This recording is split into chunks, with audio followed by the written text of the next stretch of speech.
Welcome back to Warriors Den, episode 106. Today's guest is Sebastien Lavoie, retired Sergeant Major of the RCMP and founder of Raven Strategic, and he was previously on episode 81 of Warriors Den, so check that out.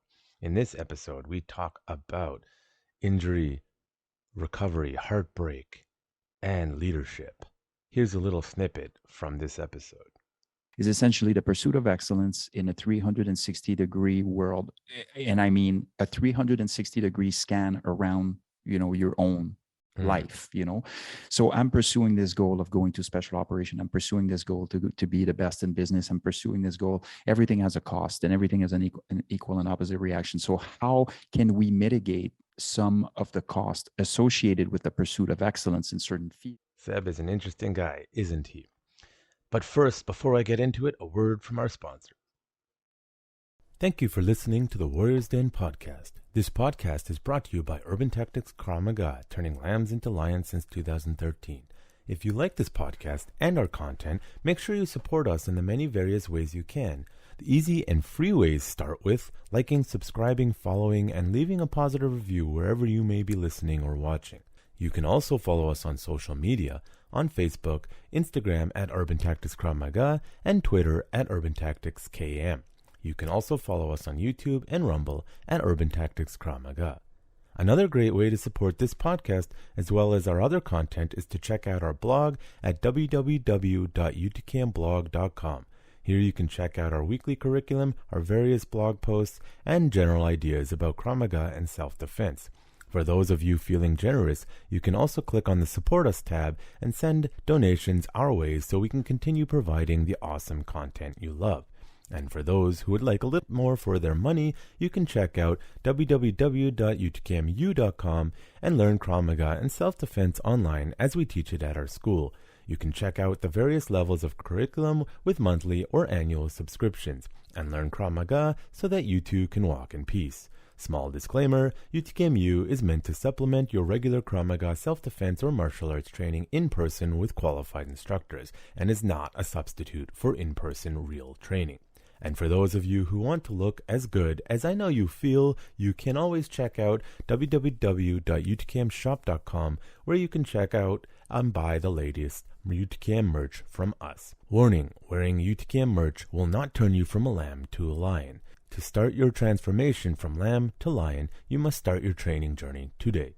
Stay consistent and never give up wherever you may be. Side effects of wearing UTKM merch may be chronic bouts of kicking ass, feeling good, and learning to walk in peace. And of course, if you are in the Metro Vancouver area, come train with us in person. Sign up at www.urbantacticskm.com. I would love to help you on your journey from lamb into lion. And now, back to the episode. Okay, so this was a fun episode as always because Seb is a super interesting guy with a wealth of experience, and he had a shittier year, 2021 rather, than the rest of us by far. So anyone who's like, I had a shitty year, he had a worse year. And he really showed his resilience. We get into it, but what happened to him, he was all ready to go when I had him on episode 81. He was freshly retired, like a week or two, launching his new consulting firm, Raven Strategic, and he was ready to go. And then he wanted to go get a minor surgery for his knee, and then he ended up getting something called compartmental syndrome.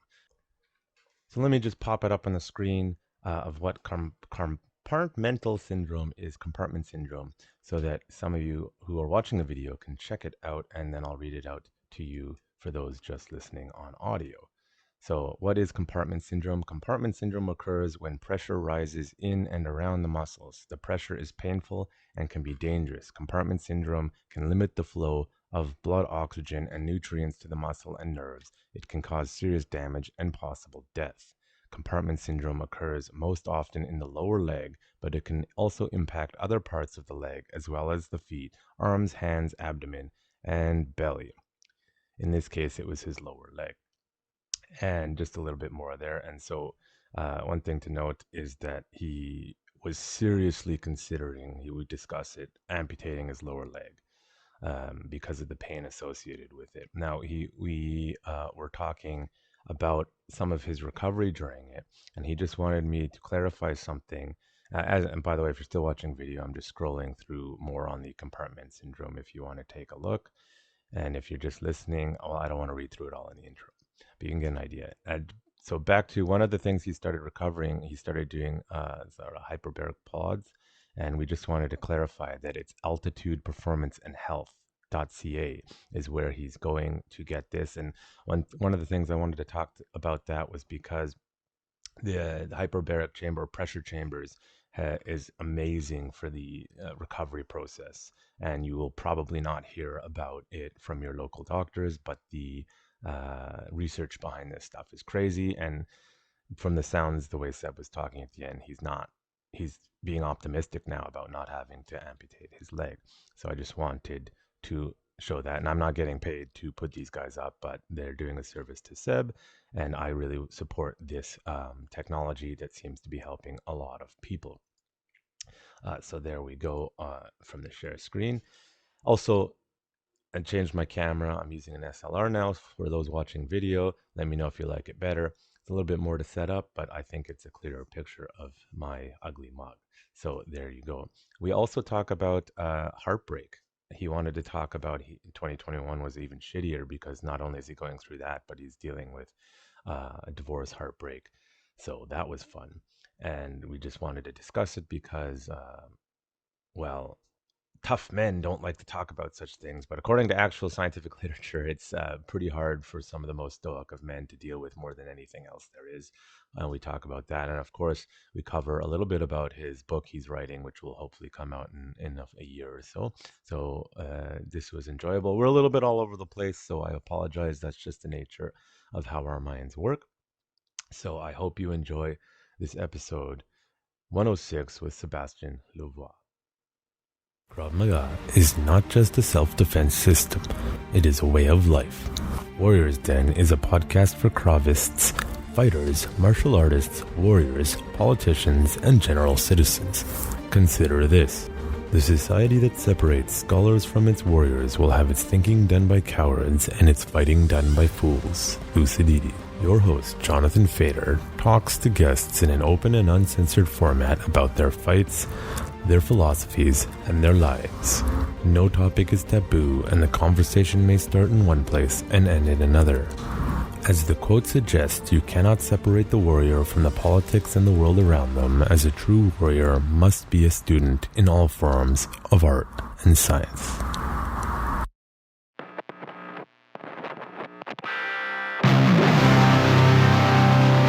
You're listening to The Warrior's Day.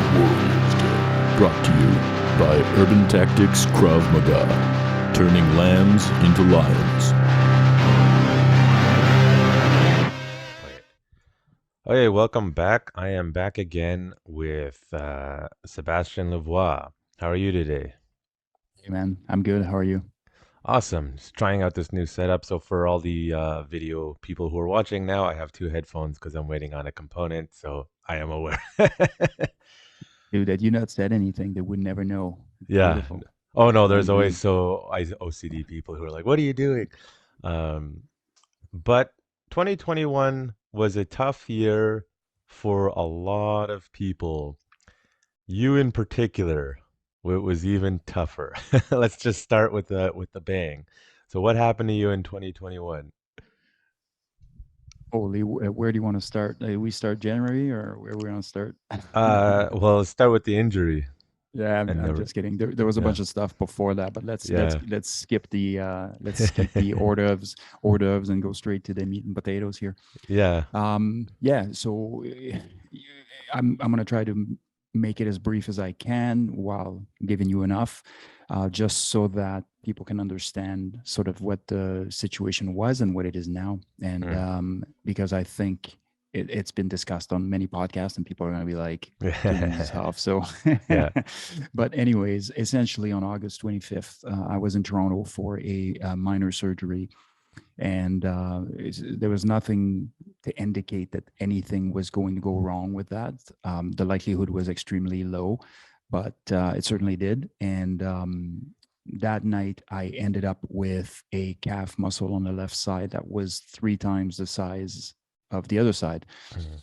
And not that it made it any bigger or anything, because you know. You But got swole. anyways, yeah, exactly. It got swole for the first time in my life, and I was good with that. Aside from the pain that was sort of coming along with it. So one of the things that played against me in that is that I have a decent pain threshold from putting myself, my body through so much over the years that I just kind of stood there thinking that this was accessory of the surgery and not a big deal, when really the pain was a lot more than I should have experienced. So long story short, I had compartment syndrome in my left leg, which is a condition where your muscle essentially swells to the point of outgrowing the fascia or the pouch or the pocket that it's in. And it creates issues. If it's sustained, it creates issues of, blood flow and neurological issues and those types of things. So I was in compression for approximately 26 hours, which stopped the blood flow to my calf muscle for the most part. And that led to necrosis, where the calf muscles are actually died. So essentially, my entire left gastroc, as well as some other components of the anterior, muscle assembly, so to speak, was completely dead. So between August 25th and October 1st, I had 9 surgeries. 7 of those surgeries served the purpose of removing dead tissue out of my leg, leaving me with a pull cue as a, lower leg on the left side for the time being.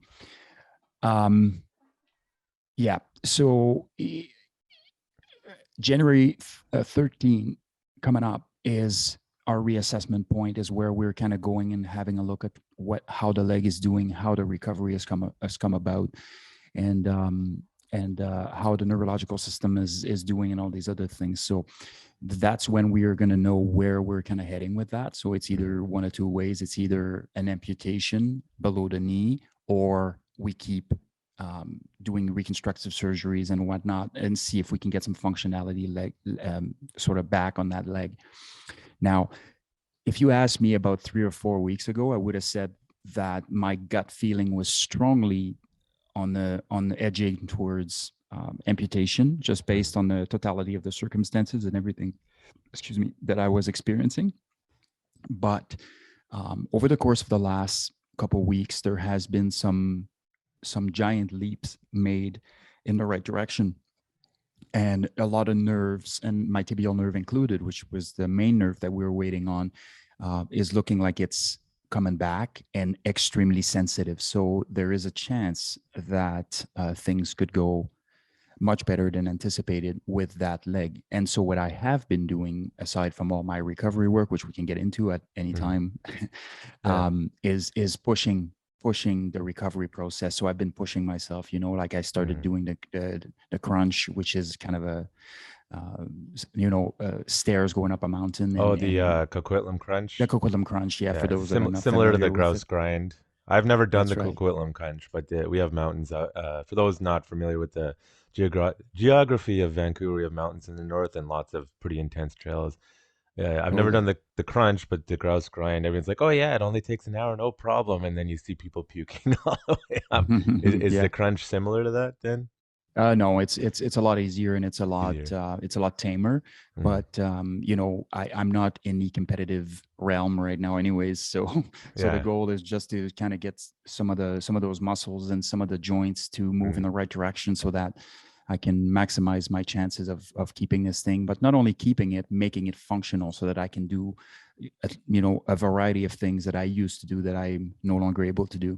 Yeah. So there's been some good breakthrough for the first time in I would say 4 months here. That's great news, in the last for sure. couple weeks. Because I was listening to you talk to Matt Kwan, and it was very morbid. That's good news. Now, before we get into that, I'm just curious. One thing that bothers me on the internet, right, is when people start talking about various medical systems, and I'm curious as to why you ended up going to Toronto before I make any judgments versus doing it here.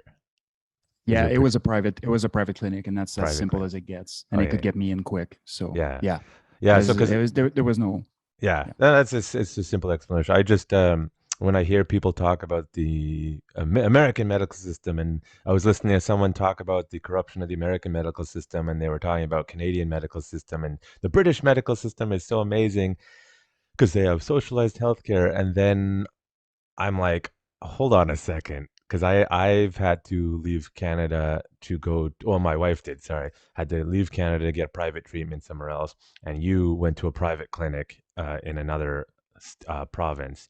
It's something people don't like to talk about, the existence of private medicine in Canada. And if you rely on the public healthcare system here for anything other than the major stuff like a heart attack or a stroke, head trauma, for example, you're on a long waiting list. And I find it amazing because, I used to study occupational health and safety for those who don't know, and you work with WorkSafe BC, which is sort of the workers' compensation.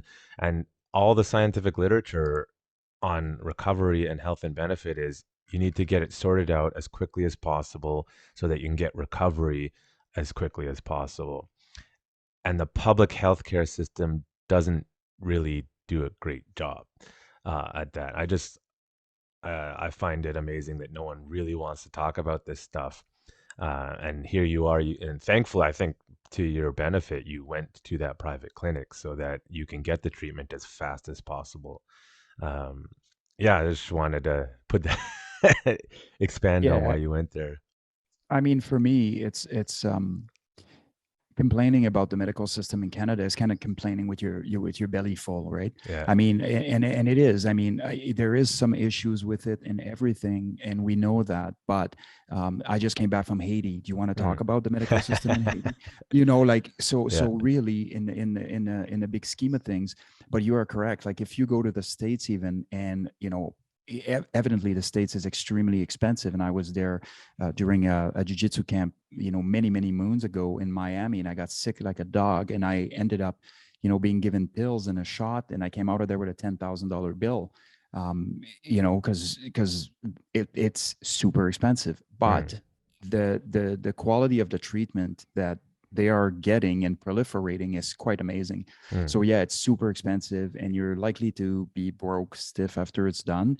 The treatment's really, really good. People are coming here. It's free. It's different, Yeah.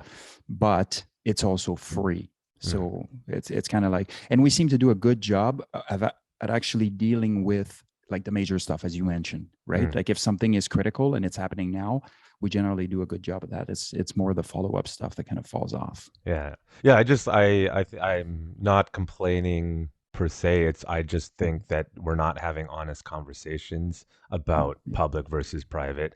Mhm. For example, I've talked about it before when I tore my ACL, and it was a work safe claim, work safe. So for again, just setting up people listening outside of Canada, basically you are required by law in British Columbia as a company to pay workers' compensation insurance, which is run by a quasi government agency. It's not really private. And so they're very pro public healthcare sector. And so when I tore my ACL, I was demanding, I want the scan. I don't care what the doctors say. I want the MRI. And there's like a 9 or 10 month waiting list. Now, because I was with complaining to WorkSafe, I believe I made like three people cry because I know how they're supposed to operate. And I'm not proud of that part, but it just happened to happen. And they finally caved and sent me to a private fMRI clinic. And when I was sitting in the waiting room, they're like, "Oh yeah, we're taking bookings all week. We have tons of space." And I was just like, "Hold on a second." And that's why I think we need to have an honest discussion. So about that, and as a general thing, Canadian, it's a little off topic, but I just like to set the sort of tone on that so people listening outside of Canada really understand the pros and cons. Because as I mentioned, people trash talk the American system all the time, but they really don't understand like the state of the British healthcare system or the state of the Canadian healthcare system. As you mentioned, there's positives and negatives for both, and I just want to, moving forward, sort of set that sort of idea in place for the international listeners, if that makes sense. Yeah, everything is an equal and opposite reaction Yeah, generally, right? yeah. So it's yeah. So with that said, you had your surgery done, and then things didn't go well. Is just fluke accident for your leg? Yeah, Is that just kind of what yeah, it was? they don't really know. Like the Yeah, plastic surgeon, the orthopedic surgeons, teams of surgeons have looked at it and really try to dive into what coulda, woulda, shoulda, or did yeah, or did not, and really it's just a matter of your numbers up, yeah. dude. You know, and statistically speaking, it was almost an impossibility, not Mhm. quite, but Should have but bought it lottery happened. ticket, right? Exactly. Yeah. Yeah. But So, because I look at this for you, when I had you on last, you were just fresh out of the RCMP. You have your plan to go, life is going, you're ready to go, and boom, this thing hits you. yeah. Um, but people look at you, whether you like it or not, as a leader in the community. I think I compared you to like the Canadian Jocko Willing, right? And you're a beast from all the stories that I hear.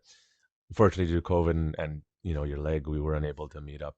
Um, but how does that go forward? Because one of your things about Raven Strategic, right, is your company is about leadership and problem solving. Now, people can obviously talk, and you've shown a lot in your life with your career. This like almost sets you up to overcome adversity right away, and then talk to people about it, which was in many ways, I think, your plan, if I'm not mistaken, to sort of work with people and leadership. So I'd already done that, right? Like I've Yeah. done that my entire career, so it's not like this was anything new. Raven was just being paid for it Mm, versus doing it for free, yeah. so to speak. But what people were used to hearing from me, they were able to corroborate with my actions when something hit me, right? Mm, And this is not because it wasn't by design. It simply was. mm, This is who I am. I'm teaching things that I apply in my own life. I'm not teaching things or passing on information on things that I don't know anything about. So what I was doing and what I was teaching in my performance coaching or in my leadership training or everything, the qualities demonstrated or the qualities reinforced and discussed and spoken about were the same that I had to tap into as an individual to deal mm, with my adversity. And so it's just walk the walk, man. Like if you're going to be teaching anybody anything, you better walk the walk, mm. right? Like we know Yeah. that. It just um Yeah, no, yeah, I mean that makes it total just sense. It's and we'll get into leadership afterwards. mhm. Yeah, just if you like biography wise, if you when you write your biography, you're right. It's just like an If anybody's gonna amazing, read that. yeah. Oh, I'm sure they will. It's like just plot twist, but on topic, if you will. Um, because one of the hardest parts of I think anything recovery or it's the mental game, right? So how did that play out when you the athlete, the performer physically all of a sudden can't do what you wanted to do physically in life? Mhm. How did that play out for you? Mm. Well, thankfully, I like to think of myself as somebody that's very multi-dimensional. Mm, So yes, I do work out, and yes, I do what I have to do the job that I was asked to do, and a lot of hard things.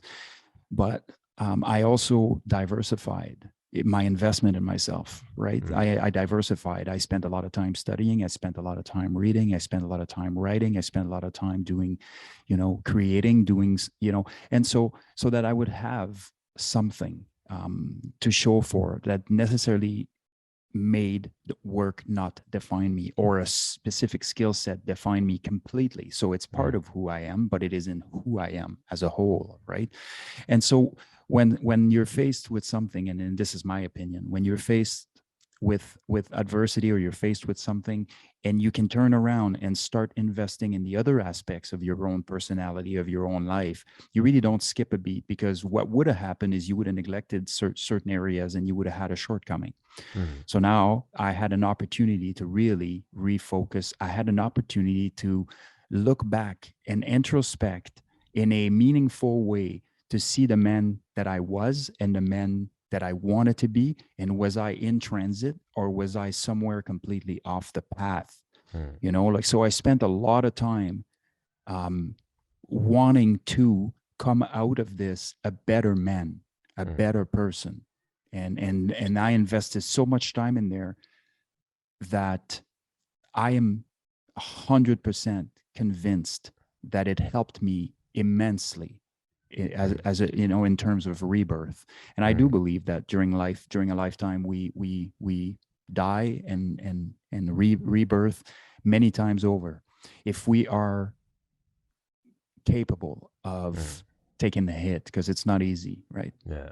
It's what do they call it? Pivoting is the key skill. I keep hearing from like entrepreneurial leaders or just social media people or whatever you want to call these people, as like the one of the number one skills in the 21st century will be the ability to pivot and change directions, because change is so happening so fast, and people who struggle with that are just not going to do well.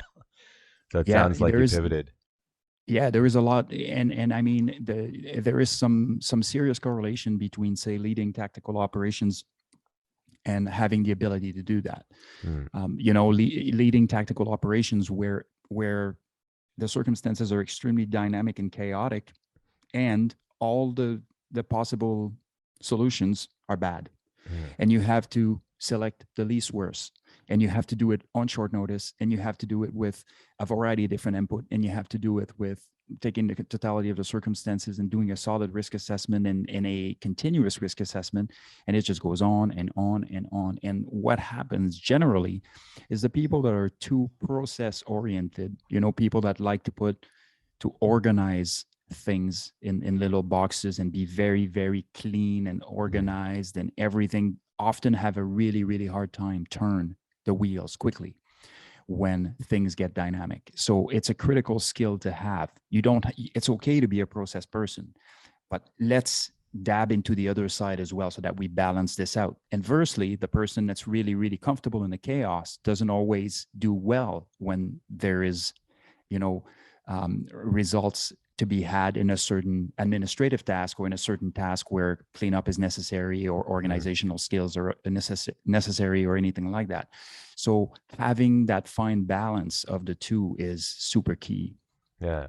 I'd say, speaking for myself, I think as much as I dislike it, I actually thrive in chaos, and I struggle when everything is too structured because I get bored or can't focus, for whatever reason. Now, it's interesting because you being a tactical guy, a lot of the idea around military, people will say discipline equals freedom, and you need structure and schedule and all this stuff. And then when stuff breaks like that and you're required to also pivot, I find it's a confusing message, I find, for a lot of people, because not everyone, like myself, I will not do well if it's like the same thing every day constantly. I just lose my mind. Did this experience of yours sort of change that, or was it just the same for you because of your tactical experience in requiring to pivot? Because that messaging again is like, you need structure, you need discipline, and I just find it interesting and confusing messaging. Yeah, I mean, basically, I guess one of the ways to illustrate it would be, you know, they say the best laid plan don't resist first contact, right? But if you don't have a plan, in absence of having a plan, there is actually no framework around your response, which is going to make it completely inappropriate. Whereas if you do have a plan and there is some contingencies in place and there is some options in place, it gives you some options. They may not be perfect, they may not be, but so it happens and boom, it hits first contact, and now you're in a chaotic and rapidly evolving situation, but you at least have some stuff, whereas you're going to draw blank, right? And all of a sudden it's like, oh shit, you know. Yeah. So yeah, having a framework is reasonable, but I'm not the type of person that just dies by the schedule, so to speak.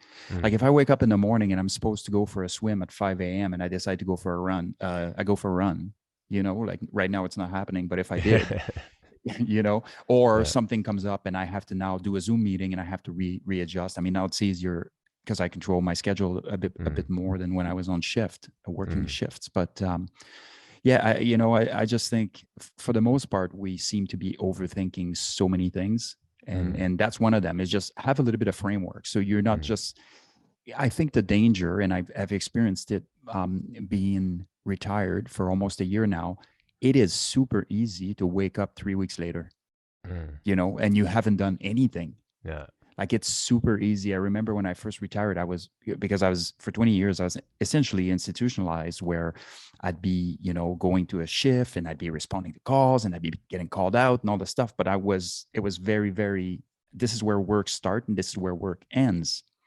Whereas when I moved in the business world, nobody cares. Yeah. You do what you want, but Yeah. you're going to have to be producing. So it's up to you. So for the first couple of weeks, I was like, oh, you know what? I'm just, I need to think about what I really want to do and how I want to go about doing it and kind of get the creative juices flowing and all this good stuff. I'm lying in bed, like 3 weeks later, I wake up, I haven't done anything, Yeah. and I wasn't waking up at 10 or anything like that. I'd be waking up at 6 or 7 in the morning. I'd be working out, doing all this good stuff, but it is incredibly fast or what's the word?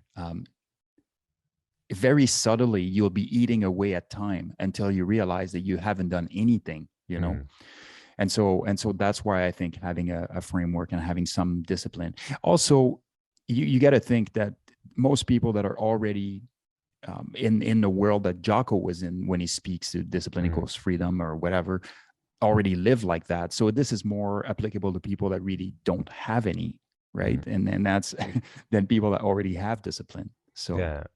So it's an interesting thing. Yeah, it's a little bit of a tangent, but you just got me thinking because I've been, entrepreneurial on and off for years, mainly because I don't fit in the institutions. It just doesn't work for me. Um, the idea of, you create your list. This is all the tasks I need to get doing, and then something else comes out. Like I have a few big projects that are very time consuming, but I'm the only one who's going to be able to do them because I can't afford to pay people to do them for me. And those projects sometimes get pushed back because you need to do all these other things like administrative stuff.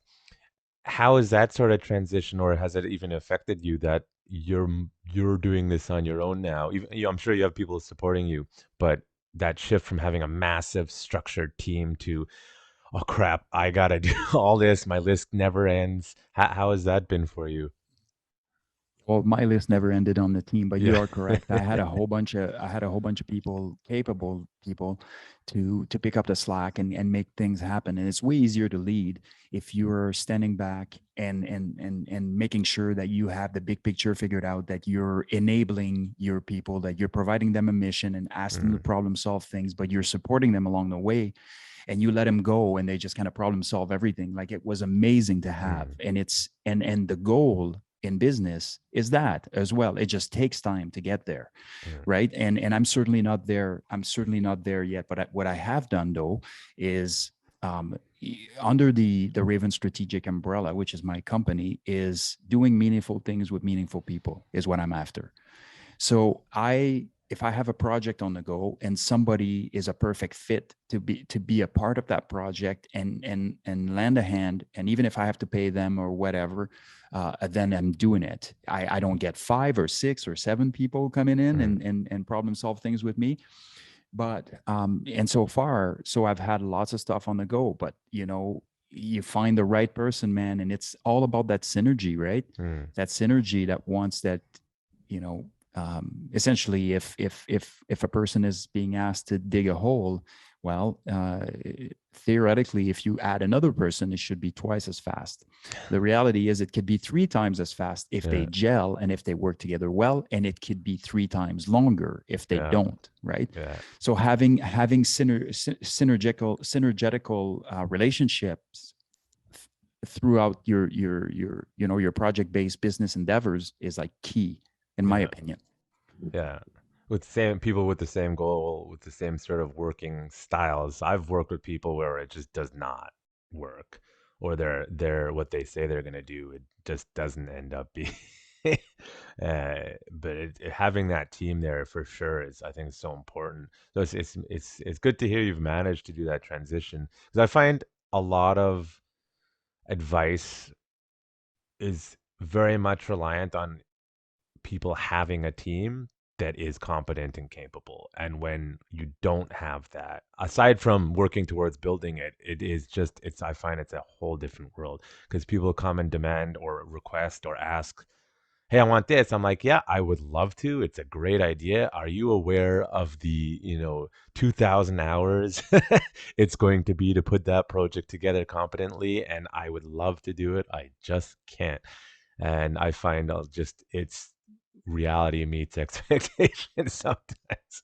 You know what I Sure, mean? man. Like when I went to Haiti, just to to piggyback on that, because Mm, it's very accurate. When I went to Haiti, um, the planner in me and the person in me that loves to have things all dialed in and wrapped up with a bow and everything was kind of at a crossroad, because mm, we were recording a book. We were working on a book. I'm working on a book with one of my business partners, Sean mm, Taylor.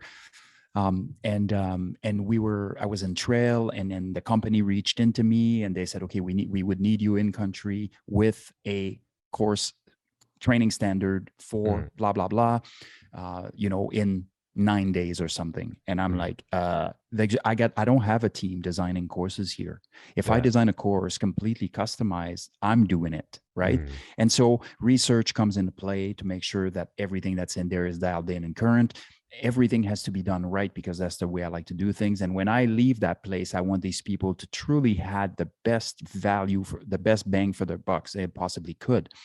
So for me to accept that project on such short notice, knowing that we had an entire week of recording to finish, that would mm, fly home during the floods and leave 2 days later to deliver the first day of the course the day after, I was like, mm. oh, this is not working with my brain, because I didn't believe in my ability to deliver on that, right? Yeah. And so what ended up happening is, after a few conversations with Sean, who's been overseas on a whole bunch of different things, there was some good input put in, but also some soul searching. And I just decided, you don't like it because it's uncomfortable, Mm, and ultimately that's what it comes down to. You started doubting yourself and let the little voices take over, telling you you're going to fail and all these other things, because you're uncomfortable with the short timeline. mm, And because of that, you should be going. mm. What do you mean by And that? well, because I'm uncomfortable, I Yeah. should be doing it. Yeah. We know that growth occurs outside comfort. Like, it doesn't Mm, occur in comfort. It occurs outside of comfort. So what I said is, I basically told the company, I said, look, I would love to have this much time to prepare something very intricate and very detailed and very, visually pleasing and all these other things. But because of the short timeline, it's going to have to be straight to the point. But I'm telling you this, your people are going to get better at what it is that you want me to teach them. And I can guarantee you that. They're like, mm, yep, absolutely. So I created a course training standard on the plane mm, for 2 days of travel. And I literally finished a course the night, like the PowerPoints and everything, the night before delivering the first session in the morning. mm. And that night, on the first session, on the first day, that night, I was creating a multi question and answer exam for the next day. So I did Yeah. that in my room. I was working until like 12 o'clock at night, Yeah. and at 6 o'clock I was up ready to kind of deliver this exam that I just created last night. Yeah. And the feedback was amazing, man. Like, the feedback was humbling, and the feedback, it was worth, the juice was worth the squeeze, in that I really had put in the work, regardless of doubting my own ability to deliver on it. And man, it just went really, really well. Mm, So, one of those things, right? Like, yeah. comfort, what you're comfortable with, and what you should actually be doing are often at odds.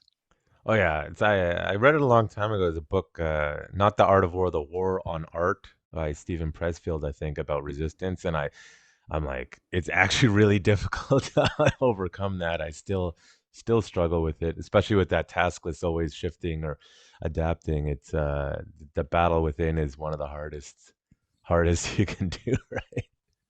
And especially someone with high standards, it's like, I want to do this, and if I can't, I don't want to do it. It's like one of the biggest preventions for a lot of people, especially like my wife has OCD, so she can't do it perfect. She doesn't really want to do it, and I'm like, it's gonna take longer than you think, right? Or vice versa or something.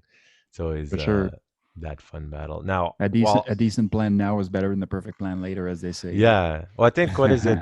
Jeff Bezos, like him or hate him, he said you have to be like 70% sure, and then you Yep. move forward. Otherwise, Hmm. it's like a point of diminishing returns. That extra energy to get to that 30% completion, 100% is going to be so excruciating that you're not Hmm. going to get anything done ever.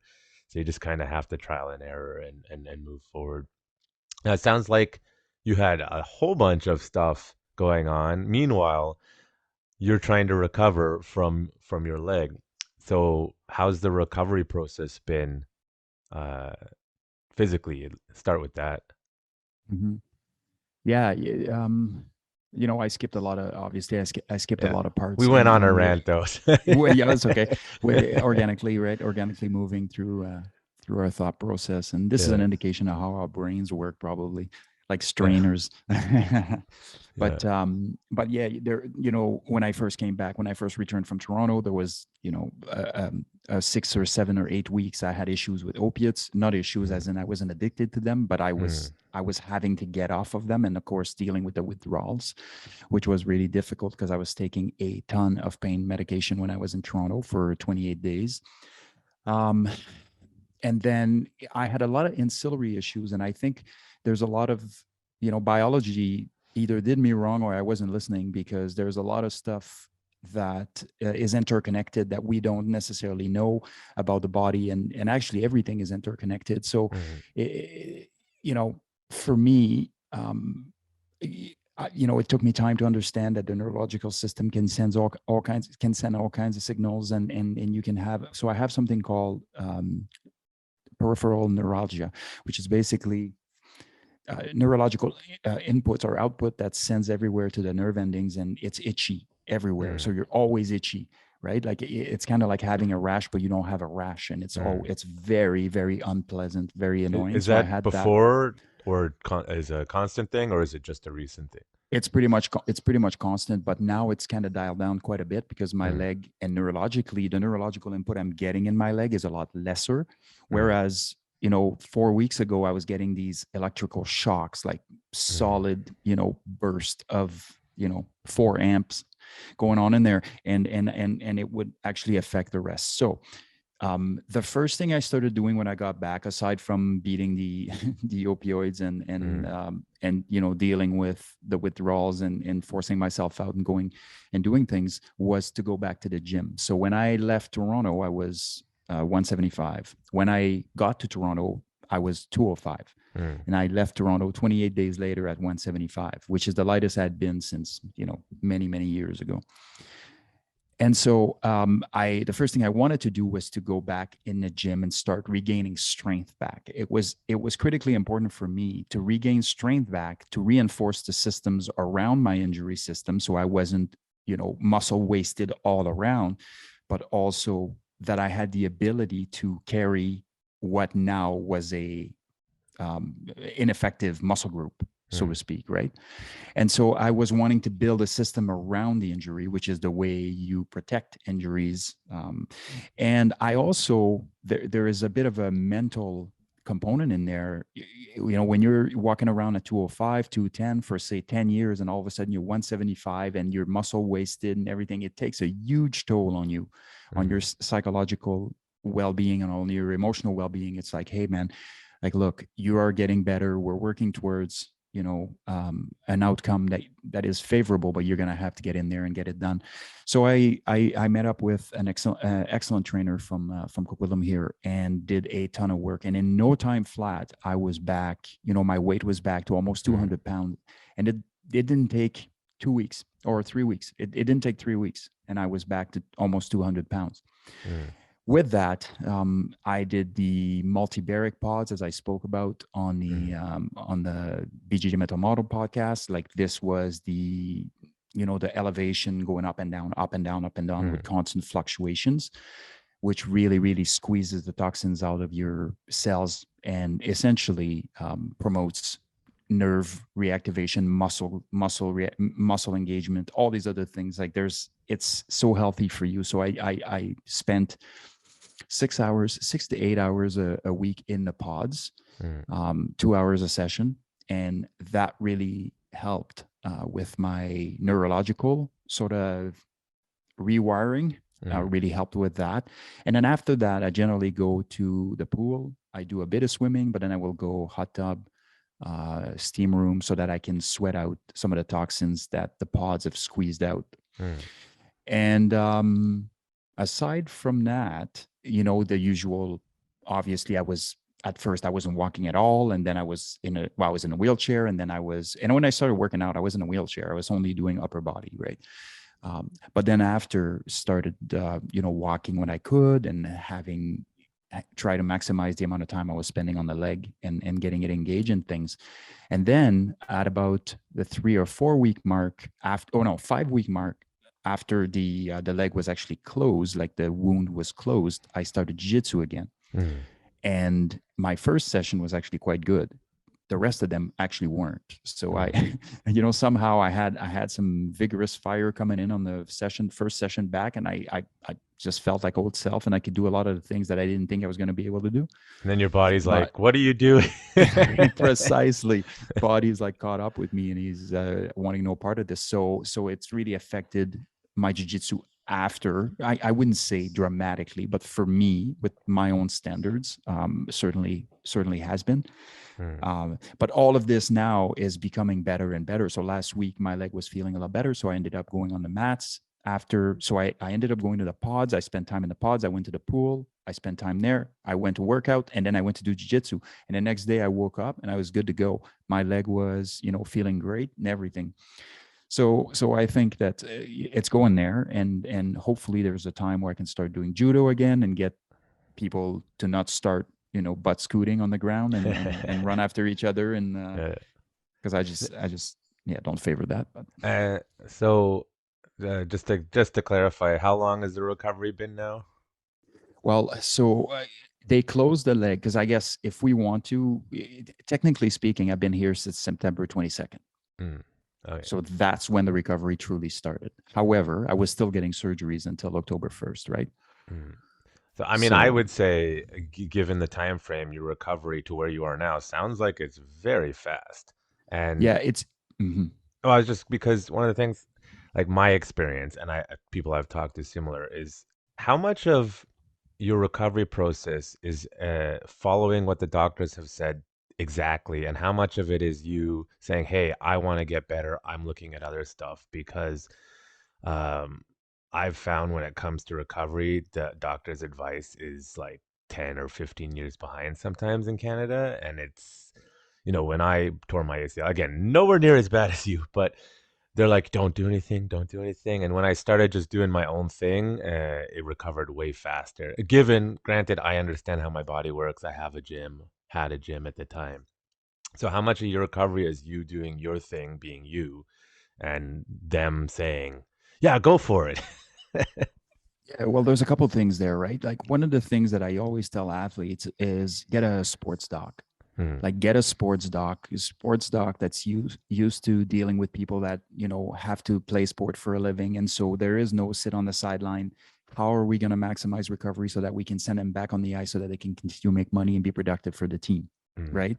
And so the mindset is very different with general practitioner. Now, general practitioner as well are dealing with a segment of the population that isn't necessarily very athletic, that isn't necessarily putting the time in, to work out and all these other things. Not that they're not doing anything good, it's just that it's not that demographic, right?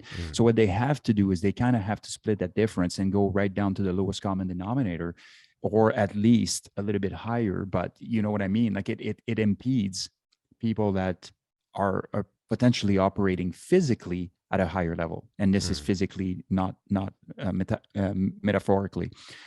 But no, I didn't receive very much guidance at all in terms of recovery at all. It was actually quite interesting what happened. I started pushing and saying, okay, when should I be starting physio? And so the answers were not really forthcoming. So I ended up making the decision that I'm going to start right now. I'm going to start doing what I can right now. And I think one of the problems that we have as humans often is we think that because we can't do a certain thing, like we can't do anything. And it's like, no, you can. I can flex my eyeballs. There's always something to do. There's always a muscle group you can be reinforcing. There's always something you can do, almost regardless of what the condition is, unless you're obviously quadriplegic, right? And so for me, my mindset was always, I'm going to start doing all I can, and if it doesn't have anything to do with the leg, well, so be it. If it's completely, but it will have making myself stronger, better, and faster is going to help in the recovery. There's no question. If anything, it's going to help me mentally and emotionally.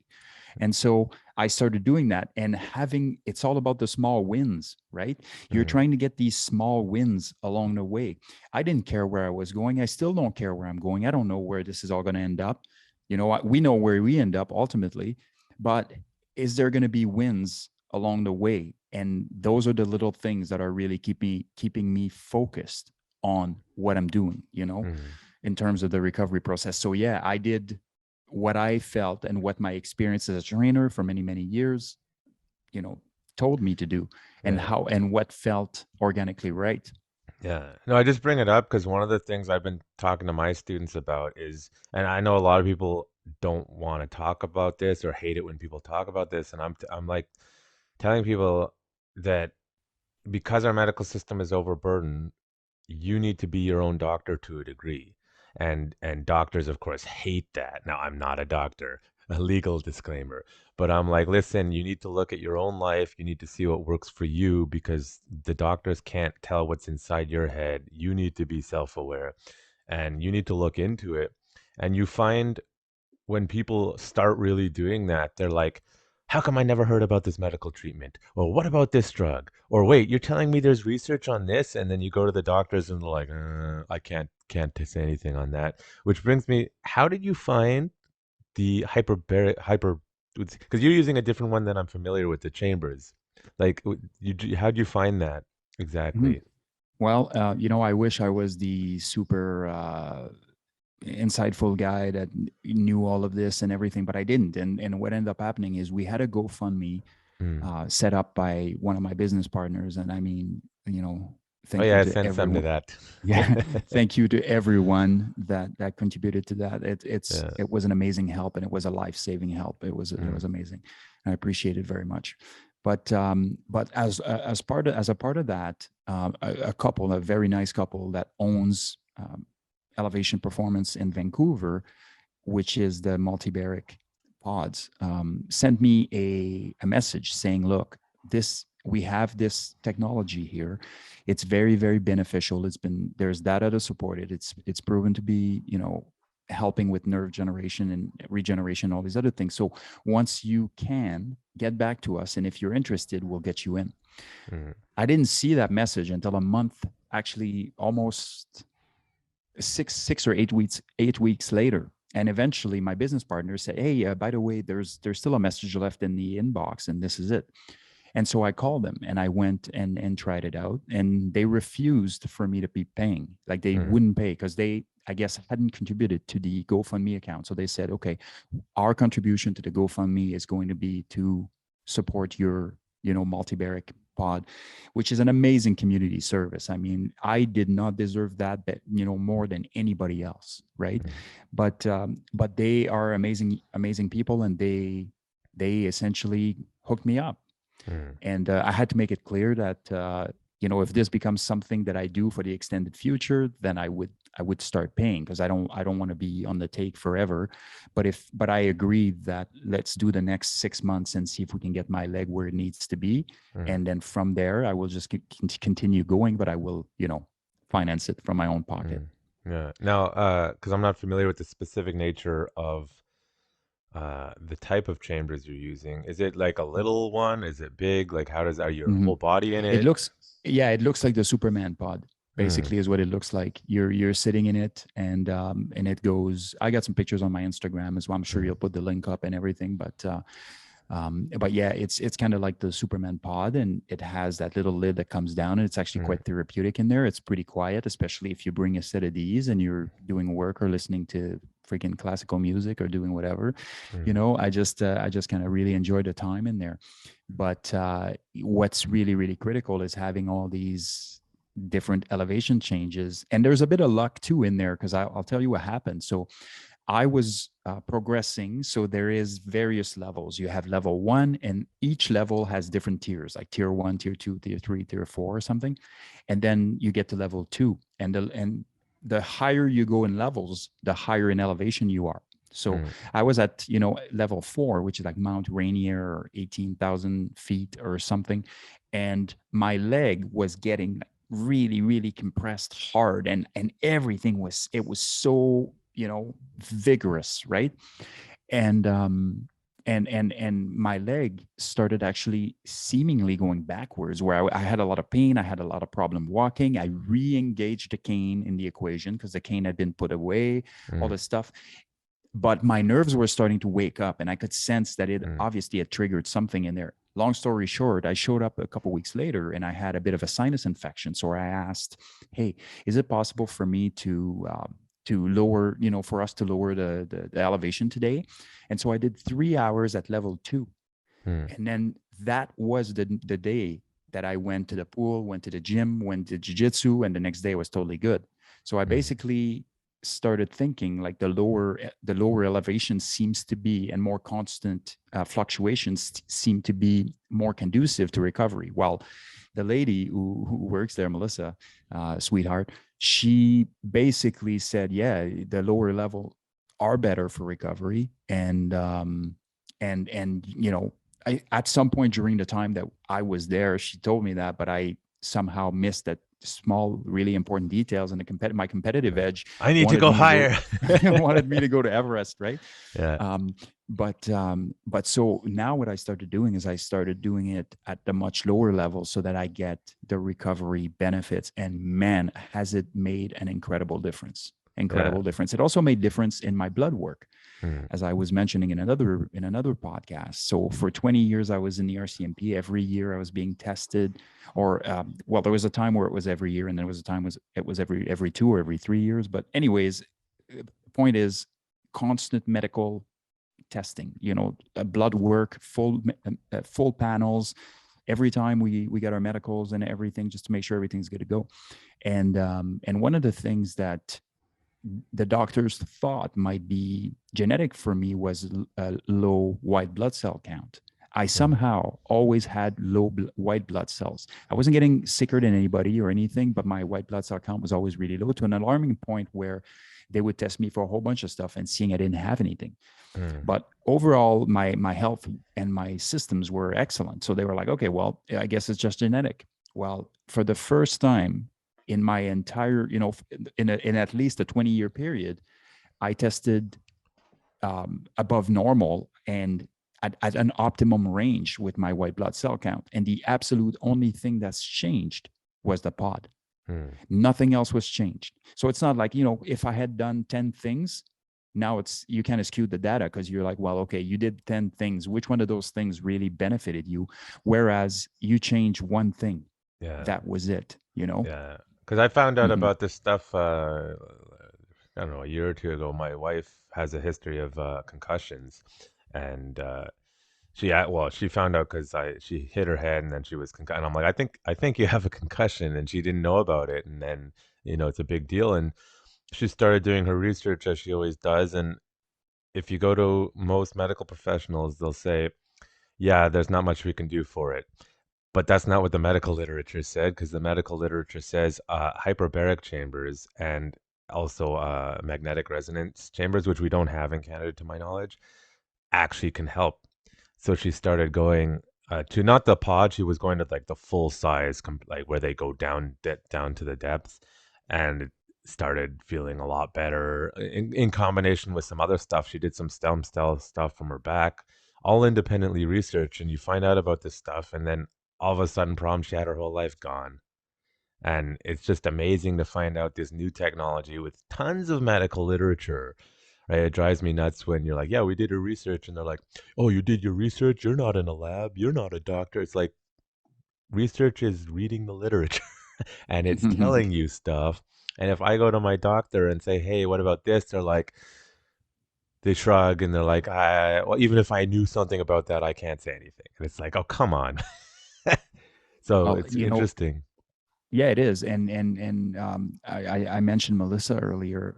With her, without getting into specifics, that's how she became involved with this whole thing. As there were some issues with physically some hurdles for her that seemingly nobody had an answer for.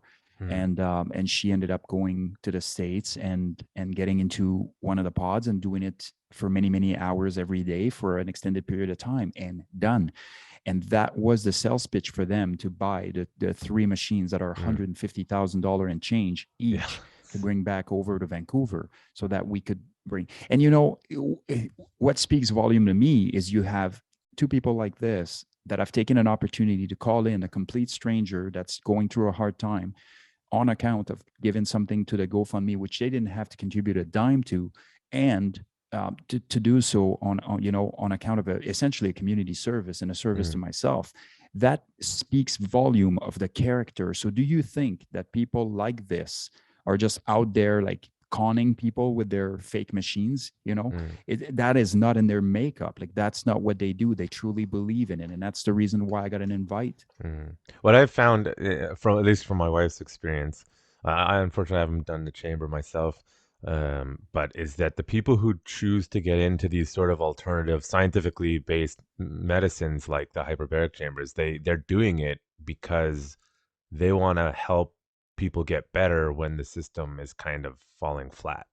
And I find that they're all very similar in that sense. They had a problem, they're like looked into it, they jumped into it, and then they're helping a lot of people where the traditional medicine falls flat. And I've made such a change in mental thinking in my life, as you should. When I was younger, I'm like rigid. The rules are the rules, and why would people lie to us? And society only works like this.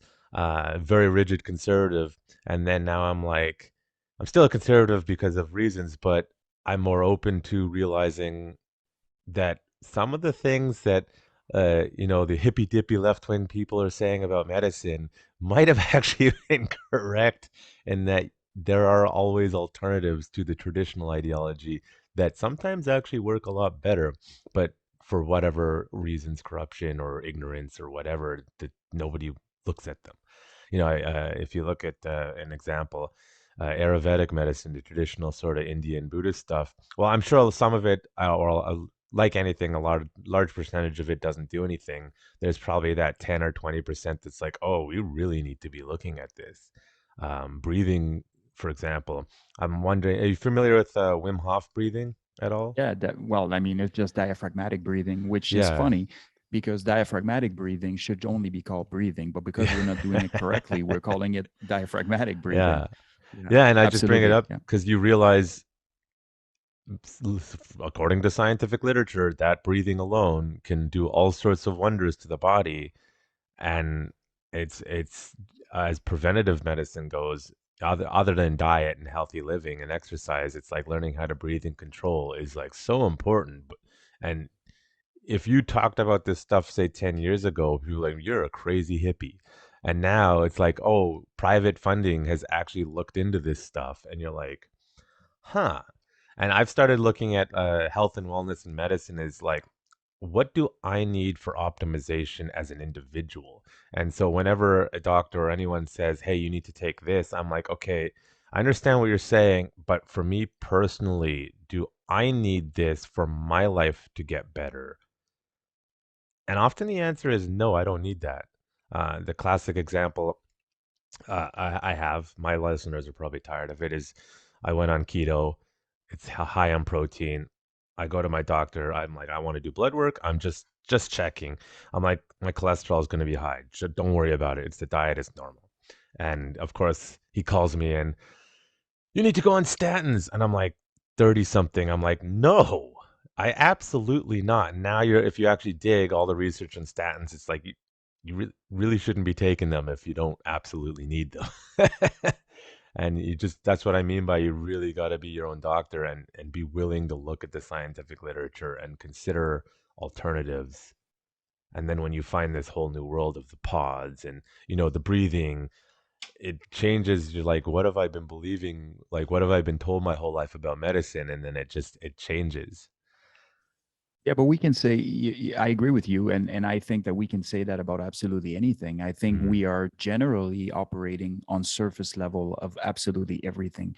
If you were to go about your business starting with, selecting coffee in the morning, most people don't even know how to do that properly, Yeah. right? And most people don't know how to shave properly either. Yeah. And there's ways to do that, and there's direction to the grain, and there's how many stroke on each side of your cheeks, and how, which kind of shaving cream you're using, and all these other things. I mean, this is just, you haven't left the house yet, Yeah. right? So just imagine it essentially goes the same for everything else we do.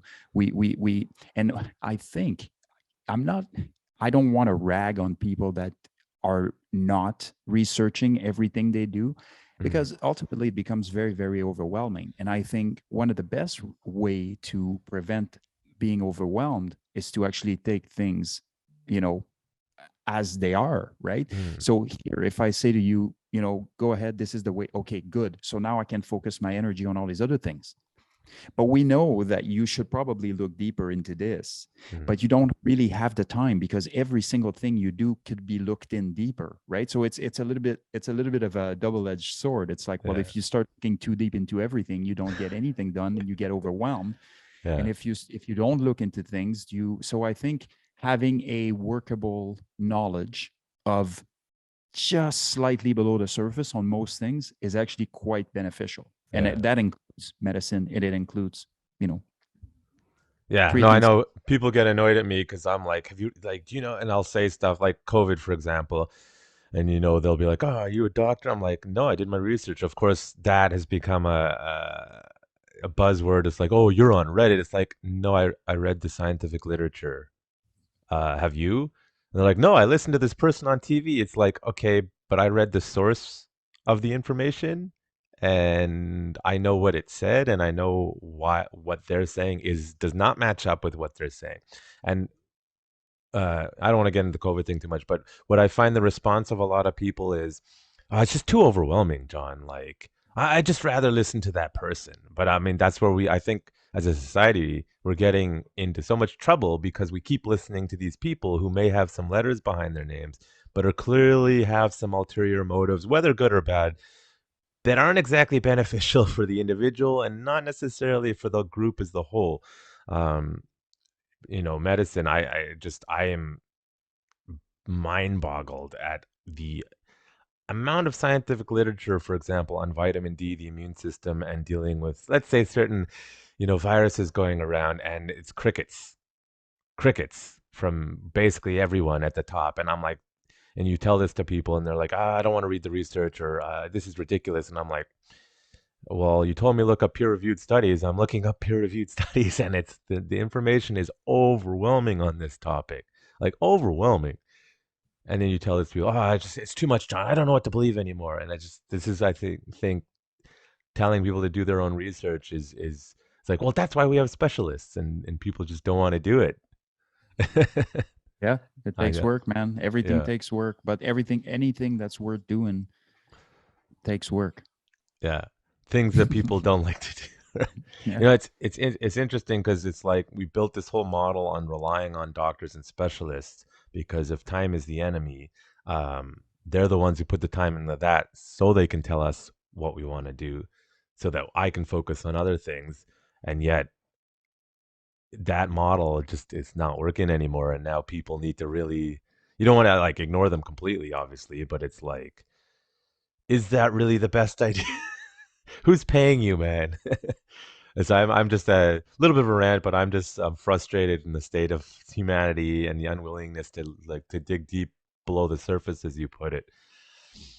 You Yeah, obviously do it, but yeah, one of the things that you know me and the sphere of influences, right? So I will actually invest in something I have a lot of control over.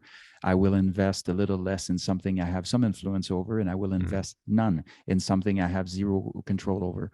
So for me, this whole COVID thing and the escalation of it and the overwhelming presence of it on the left and right over on the social media just drives me crazy. Like I discard this thing. I don't even look at it hardly.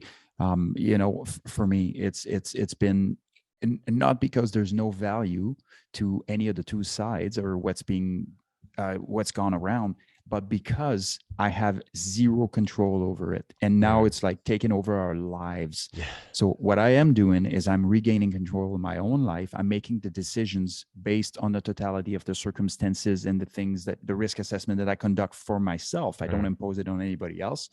And then I go from there. But I certainly don't post about it, and I don't read about it. I'm done. I've pulled the plug on this whole. Shit storm. Well, it was.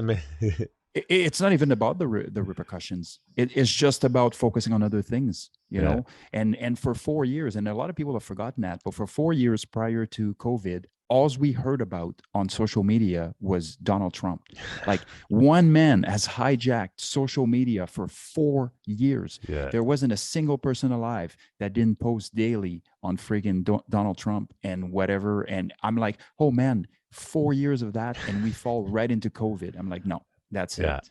I mean, there's certainly in many ways it's a healthy decision because people who are just like, I'm disconnecting, I'm doing my thing, they're like, I'm great. And as long as you don't have like metaphorical Gestapo at your door, you probably won't even notice that that's going on. I mean, it's certainly one way to do it. But I sort of brought that up because the tangent I wanted to go on was I asked you put out some Instagram ask me questions, and I asked you, I think, about leadership, and I just left or right, all political spectrums, every single country, almost, not every country, but most, I have seen a complete failure of leadership. Now, I've been sort of thinking about this is, the Donald Trump thing. Everyone was saying, he's a populist leader. That is bad. That is bad. That is bad. And then I'm just looking at people on the other side. I'm like, you're literally doing populist leadership because you're just looking at polls and saying, that's what I'm going to do. And I'm just like, I see this as a complete fail of leadership. And people are like, well, that's democracy. I'm like, well, actually, representative democracy is supposed to be a barrier against mob mentality rule so that, yes, they listen to their constituents, which they don't do, but at the same time, they're supposed to also inform their constituents, hey, I can't do that. That's a bad idea. And you know what? If you don't want to elect me next time, I can't in good conscience do what you want me to do. And I'm just seeing a complete failure of both representing their constituents and also informing their constituents, because to me, a good leader doesn't just do what the mob wants. They say, listen, I know you guys want to do this, but based on the data, based on the current information that I have, I just can't do what you want me to do. And I'm just saying, what do the polls say? So that aspect of leadership, what do you think of it? Well, here's another thing I stay away from a lot is politics, right? And one of the reason why is because not because there's no good people in there, but I think the system, by the way the system is configured, will what's the word I'm looking for?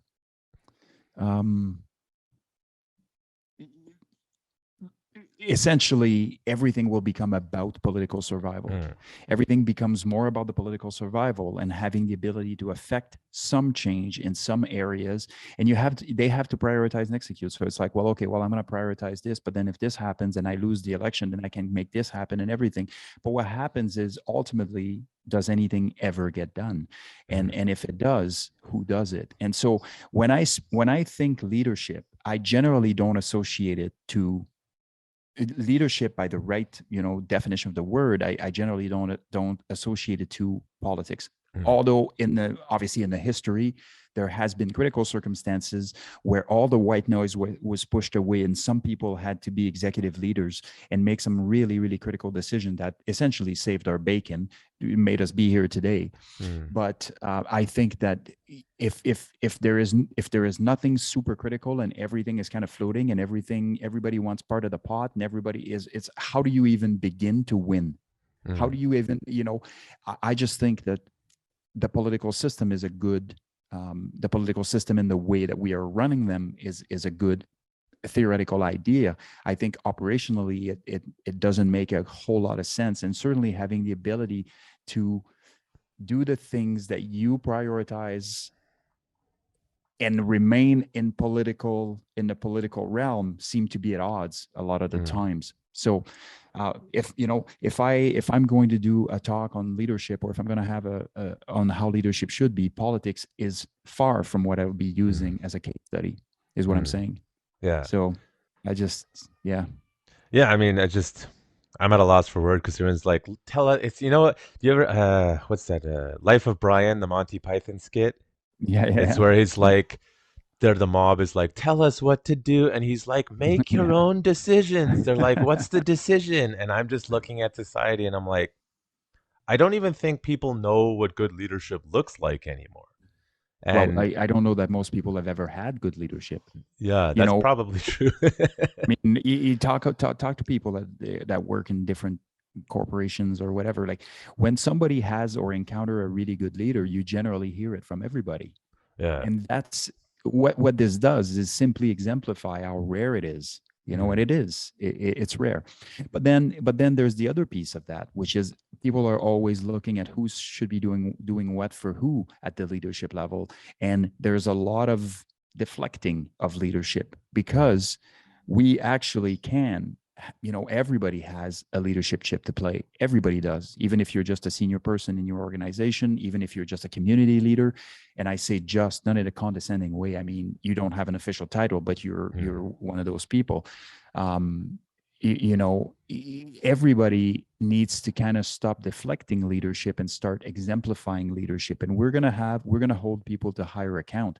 Like, look no further than our friend, Justin Trudeau, who somehow gets himself elected because he's got nice hair, and he gets to to the top of the thing, and that guy has not answered a single question he was ever asked.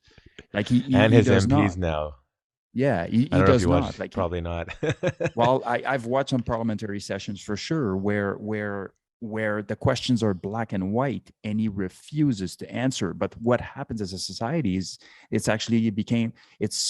so common that it's actually accepted. And now if you have Justin Trudeau come over for a chat, be ready for him to not answer anything, basically.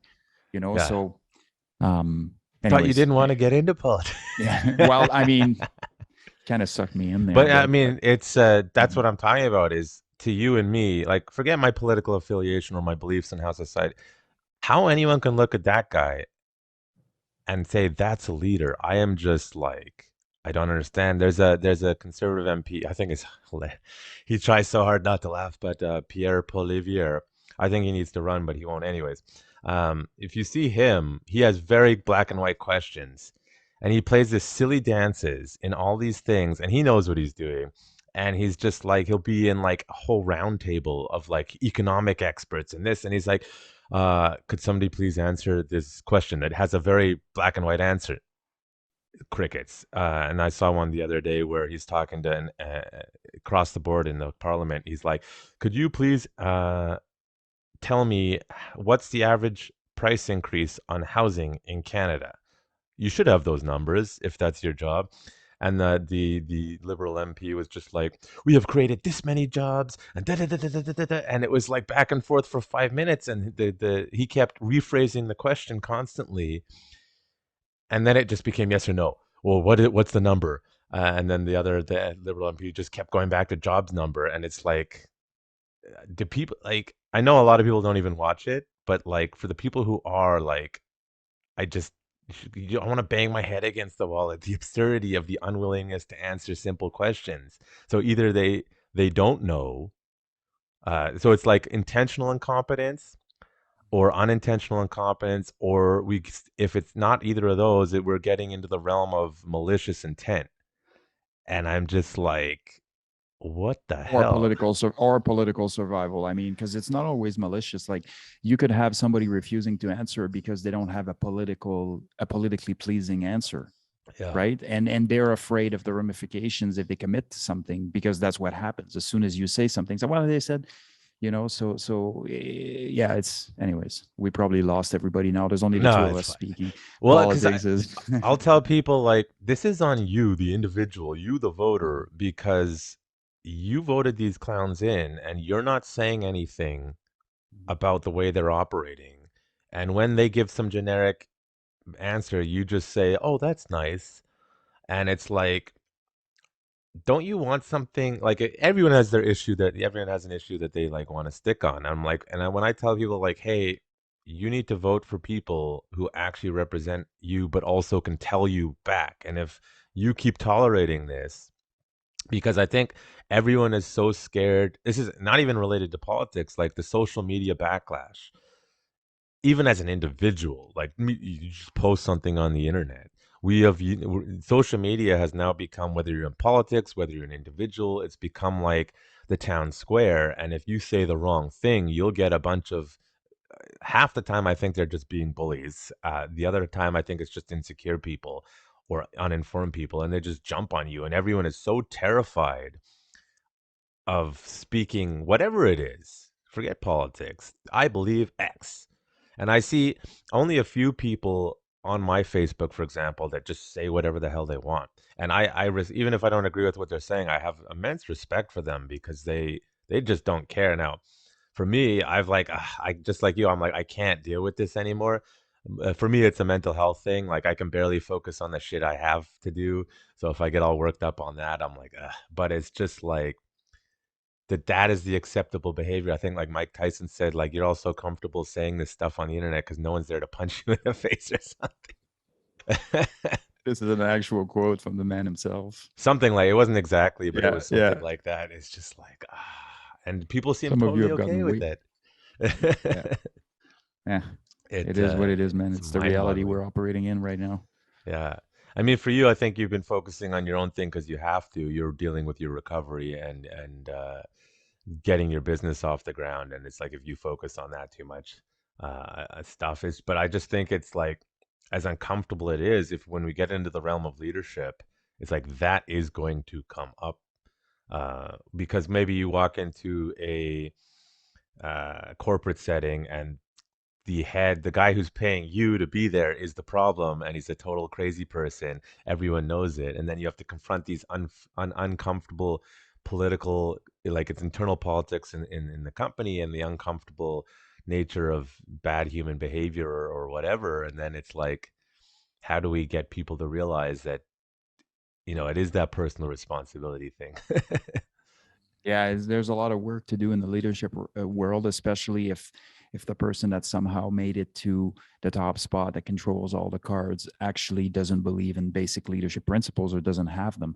And to think that, and yes, in a non-corrupt society, merit should be one of the keystone to head over to upper management positions. It isn't always the case. And sometimes, and the majority of the times, people that are in the position of leadership, there's a reason why they are, whether it's their experience or whether they started a company or whatever the case may be. So they have demonstrated some leadership, but there is a lot of people that are leading other humans that shouldn't be leading anything. Yeah. And so, and the thing is, and one of the things that I often speak about in my leadership courses is, look around the table here, and I can guarantee you that all of you are better leaders than all the people that never go to leadership courses. And we haven't even done anything yet, but I can guarantee you that, because when people don't believe they have anything to learn or are not seeking to learn anything, where their mentality or their mindset is when it comes to leadership, right?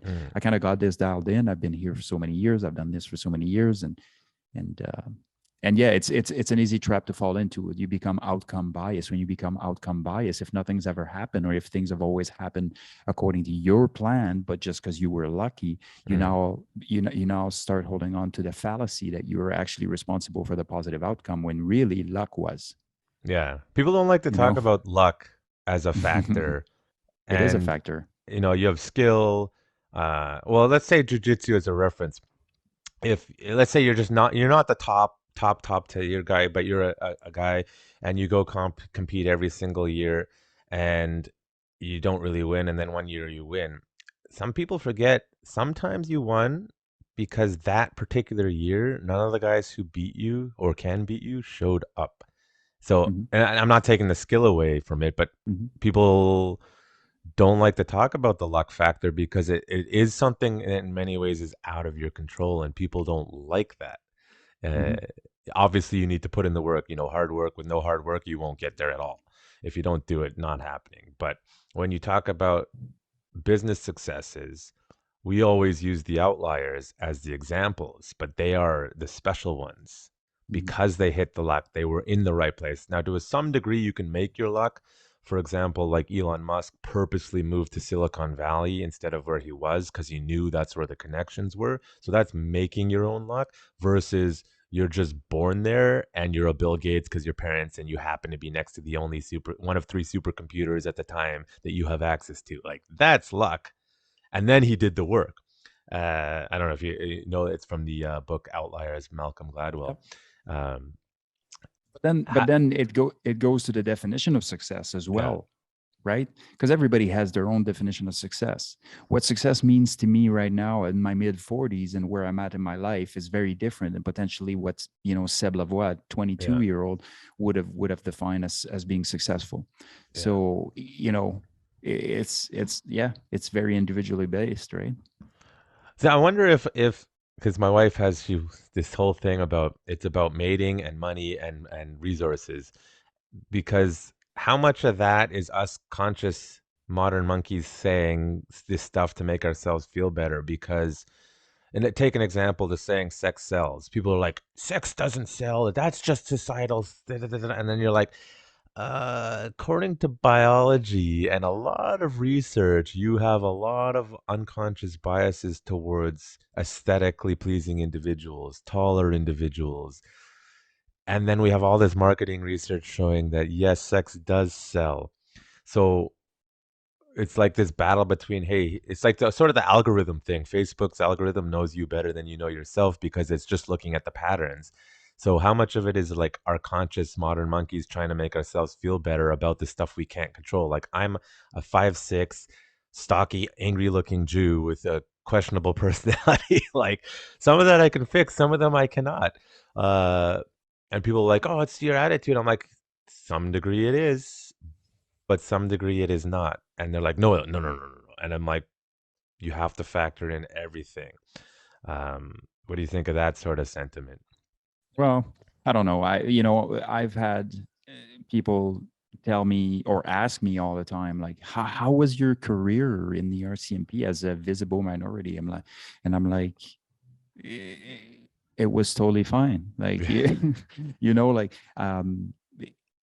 and I'm not certainly not downplaying some of the issues that some people legitimately Mm, have had, but I will tell you this: there's a lot of illegitimate issues that people create. mm, Oh, this is because of my color. This is because of my gender. This is because of my no. This is because you're useless. You need to work. No, it's true, right? You need to yeah, work on some of the things that you need to work on. You refuse to take responsibility for anything. You refuse to get better. You get offended as soon as we tell or we speak about performance. You don't think that anybody should be evaluating your performance. You're not. So for me, it's yes, there is going to be the outlier that perhaps won't like Seb Lavoie because Seb Lavoie is a mixed individual with also a questionable personality and some tattoos on his hands. But that person does not register a bleep on my radar at yeah, all. mm, I'm going to be driving through all the doors and that person isn't standing in front of all the doors. You know what I mean? Like, and so for me, I generally will stay the hell away from painting either myself in a box or other people in a box on account of whatever, and deflect responsibility for the lack of success or for the issues that have occurred over the course of their life. Because a lot of the times you see people justifying misery or mediocrity on account of what others did and didn't do for them. And I just hate that. It's like, no, man, like, you know, do what you can. And if you can't go that way, there's like 900 other ways you can go. Pivoting, you know, back to that point. Exactly. Back to the basic concept. But I try to stay away from that as much as I can. Yeah. But it is true. I mean, there is.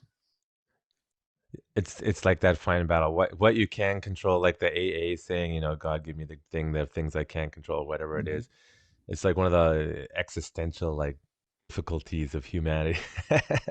Now, with that being said, sort of going to tangent, because you mentioned you want to talk about often the really talented, emotionally skilled people can hide the things that are going on in their own lives when they're doing stuff. Most people I find cannot, because they'll snap at you on a bad day, or they will not. But we often don't like to talk about personal things affecting our ability to function in life.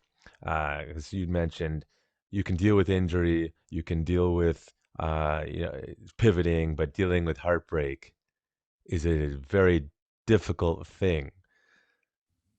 As yourself going through that. Now, I can speak about that myself because heartbreak is what caused my original manic depressive episode, which set me off on the path of realizing, oh shit, something's wrong with me mentally. I've probably always had that problem, but I didn't know I had that problem. I can get into it further with myself, is that anecdotally, because I don't have the money to pay for all the scans and testing and all this stuff, but through trial and error, it very much seems like for me, if we want to get biochemistry, my dopamine, serotonin stuff is not what would be considered normal, which is why a lot of people perceive me a certain way. I have a jolly friend, for example, who's like happy. He's like, John, you look miserable. I'm like, actually, today's a pretty good day. So when you're dealing with the biochemistry and it can throw you off to put you in a manic state, which for a lot of people, nothing puts them in that state except heartbreak, because your internal biochemistry just goes on a loop and you have no idea what's going on. What do you want to expand on that topic? And well, I mean, we know that heartbreak acts on the brain the same way opiates do. Yeah. You know, so once a separation occur, a romantic separation occur, you're basically reacting as if somebody just cut your opioids cold turkey.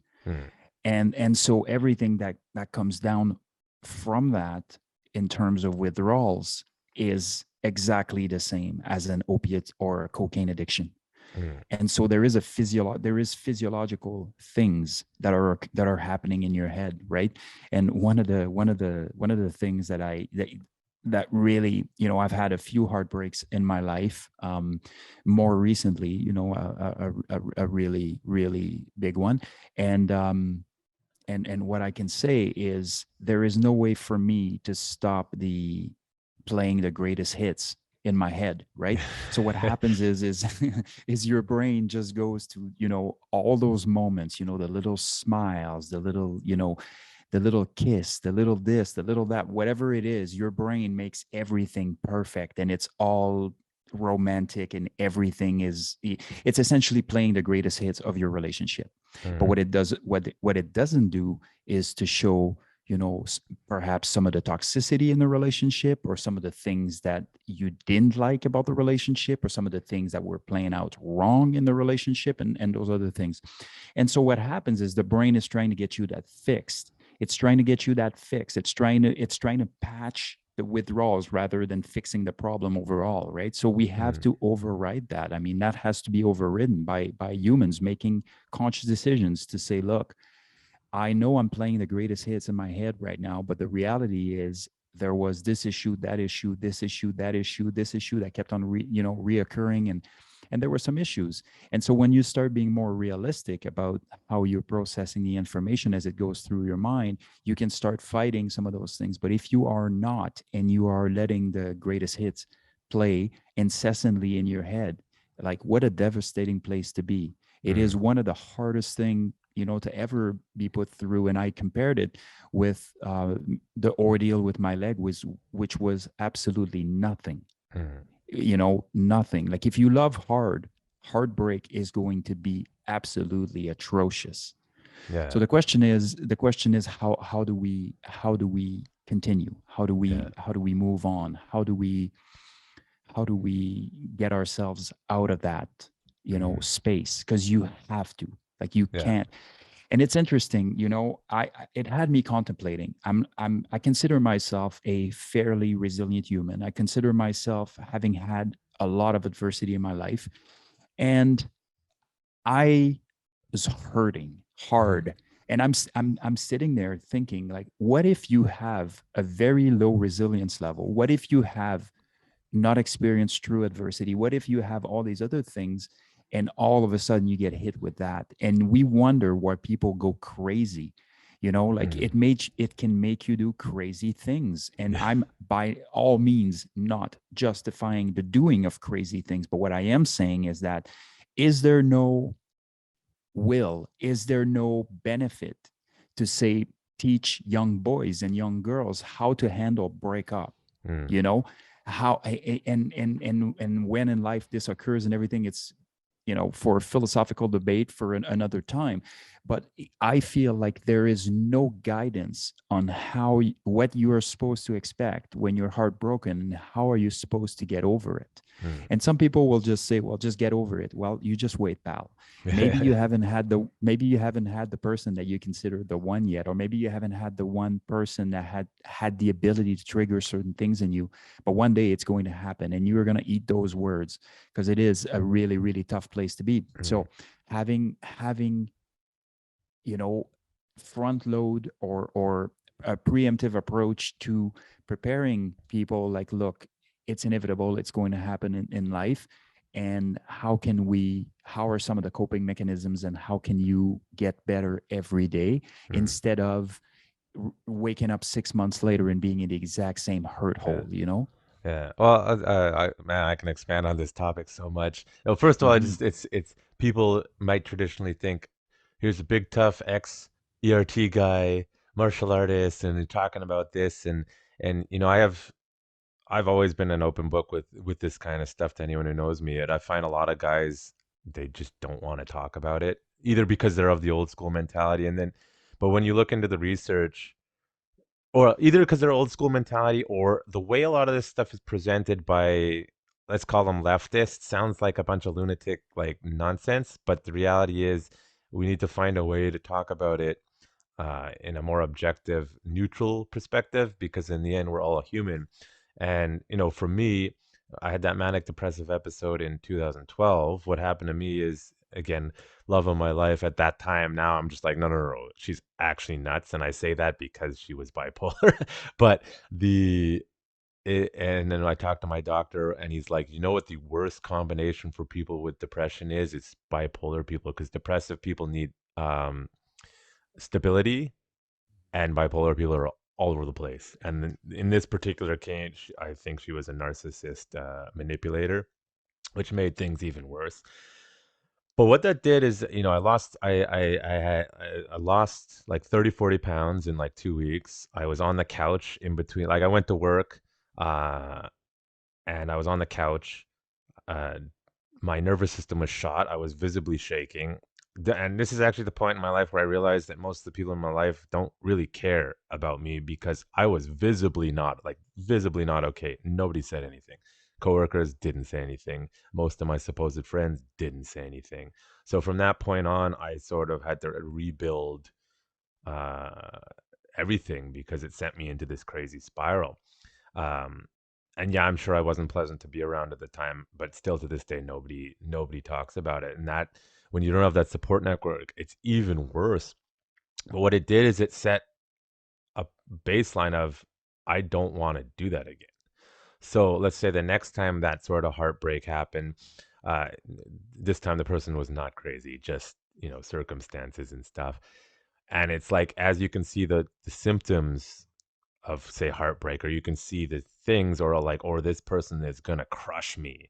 And then in one part of my brain, it's like, no, I want to be with this person more than anything. But then my prefrontal cortex is like, listen, you may be totally like smitten for this person, but from a compatibility perspective, it doesn't work. And you have to sort of overcome that. And it's that constant battle between your primal needs. And it goes even deeper than this. There's a lot of research on this, actually.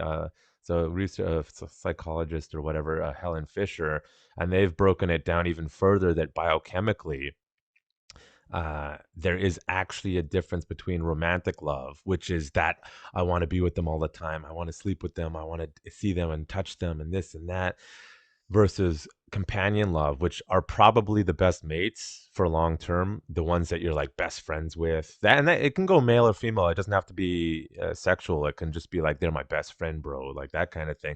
Versus the kind of love you have for like children. And biochemically, it's all different. But from a societal perspective, we've had what I call the Disneyfication, is where all think romantic love is this thing, and it's the strongest emotionally and biochemically. But that's what makes relationships fail, because the good relationships usually are much more on the middle love, which is Mm-hmm. they're my best friend companionship, and I like being with them, and we can talk and we can do that. And I find, the emotional strain aside, people don't understand how to differentiate those types of love, and also consciously override the pain. I Because again, this is a topic I relate to. Like, that is one of my kryptonites historically, Mm-hmm. and I can say I was not planning on getting married this year, but there was almost, for me, a relief that I'm married, because I don't have to go through that crap again. Because for me, it's very painful, like very Mm-hmm. painful. It's one of the things that can totally screw me up. You can ask some of my people who've known me a long time, that it's like John when he's fine, and then John when he's going through a breakup, and it's Mm-hmm. totally different. Dude, it's I wouldn't wish it on my worst enemy. I honestly, it's devastating, and it's not going anywhere, and it's tough. One of the things that I was speaking to a friend of mine yesterday was, how amazing would it be to have either the technological advances, or to have some spiritual experience where you can actually take somebody's hand, put it on your chest, and go feel this. Yeah. And for them to like have all their insecurities subsides and everything, because they actually get to feel what it feels like. And it's an interesting conversation, because we tell each other like we love each other, or we tell somebody that we love them and everything, but what does that actually mean? What Mhm. does that actually mean to that person, and what do I actually mean by it? So there's ways to obviously trying to get to a common ground by explaining what that means. Like, what does it mean to me? And this is what I'm telling you, that I feel for you. But at the same time, imagine if we had the visceral ability to like say, feel this, Mhm. instead of like me trying, because when we are trying to we're having a conversation about it, we are trying to elicit emotions, but we're doing it with our cerebral, right? That we're actually engaging in a cerebral kind of conversation, and we're trying to elicit some emotions in there. And yes, there's going to be some, but it's a bit of a clinical level, right? It's at the clinical level, so it's kind of Yeah. a little bit off. Whereas if you could say, I think a movie like The Green Miles, for example, where he Mm. can pass the pain over to somebody else and say, feel Mm. this for 5 minutes and tell me if you want any part of that. Yeah. Or perhaps it doesn't change anything. Perhaps it changes everything, because everything that the other person perceived as being wrong in the relationship actually weren't that bad, considering how much love that person is getting from that person. Like, I Mm. don't know if that makes any sense at all. I mean, it's all sci-fi and philosophical conversations, Yeah. but I just feel like it's extremely tough to, even if you use all the right words, how people process verbiage, how people corroborate the words that they are speaking with actions, because that's huge. I mean, I've been Mm. told a lot of things in my life, but I know when I'm not getting those things from the actions of the person, right? Like, Yeah. and so it just, there ought to be a way for us to build connections and have the ability to convey with deadly accuracy, some of those key messages, right? Like, oh, I love you. Well, okay, that's great. What does that mean? What does that mean to you? So I don't know. It's just, we're having like conversations, but I had volunteered that. I go, imagine how amazing it would be if you could take somebody's hand and go, boom, feel this, and then they're like, holy Jesus, like that's a lot of love, and I'm touched by this, like thank you for doing this, like it changed my life, so to speak, and yeah, I've had a lot of time to kind of be here, during the holidays and thinking about those things, and in the, for anybody with a growth mindset, this is always going to be something that, how can I be better next time, and how can I do certain things better, and how can I be better for myself as well, in terms of respecting my own boundaries and those types of things. But man, like, we are not doing a fantastic job at conveying, what's going on in our relationships, and we're living it, skimming the surface the same way we do everything else. But I wonder if that's one of the long-term goals Elon Musk has with his Neuralink project, since all his relationships have failed. Well, But I don't know about that, dude, but yeah, it's creepy, but at the same time, that when you hear him talk about it, it's actually to do with that communication thing. Is that, as you kind of alluded, that words are not sufficient sometimes to convey what you're feeling. In addition, if you don't have good role models growing up of how to specifically talk about stuff, you learn certain patterns of speech. Now, I listen to, unfortunately, he doesn't do it anymore, but Eric Weinstein, he's an intellectual, and the way I listen to the way he debates or discusses in disagreement with other people, and I got something really useful out of it. People find it annoying as hell, but when you're actually talking to people, let's say you both speak fluent English, you grew up with fluent English, and you're having a conversation. This could be friendship, this could be romantic, this could be whatever. Is a lot of the times that the words that you're using, people literally have different definitions of the same word.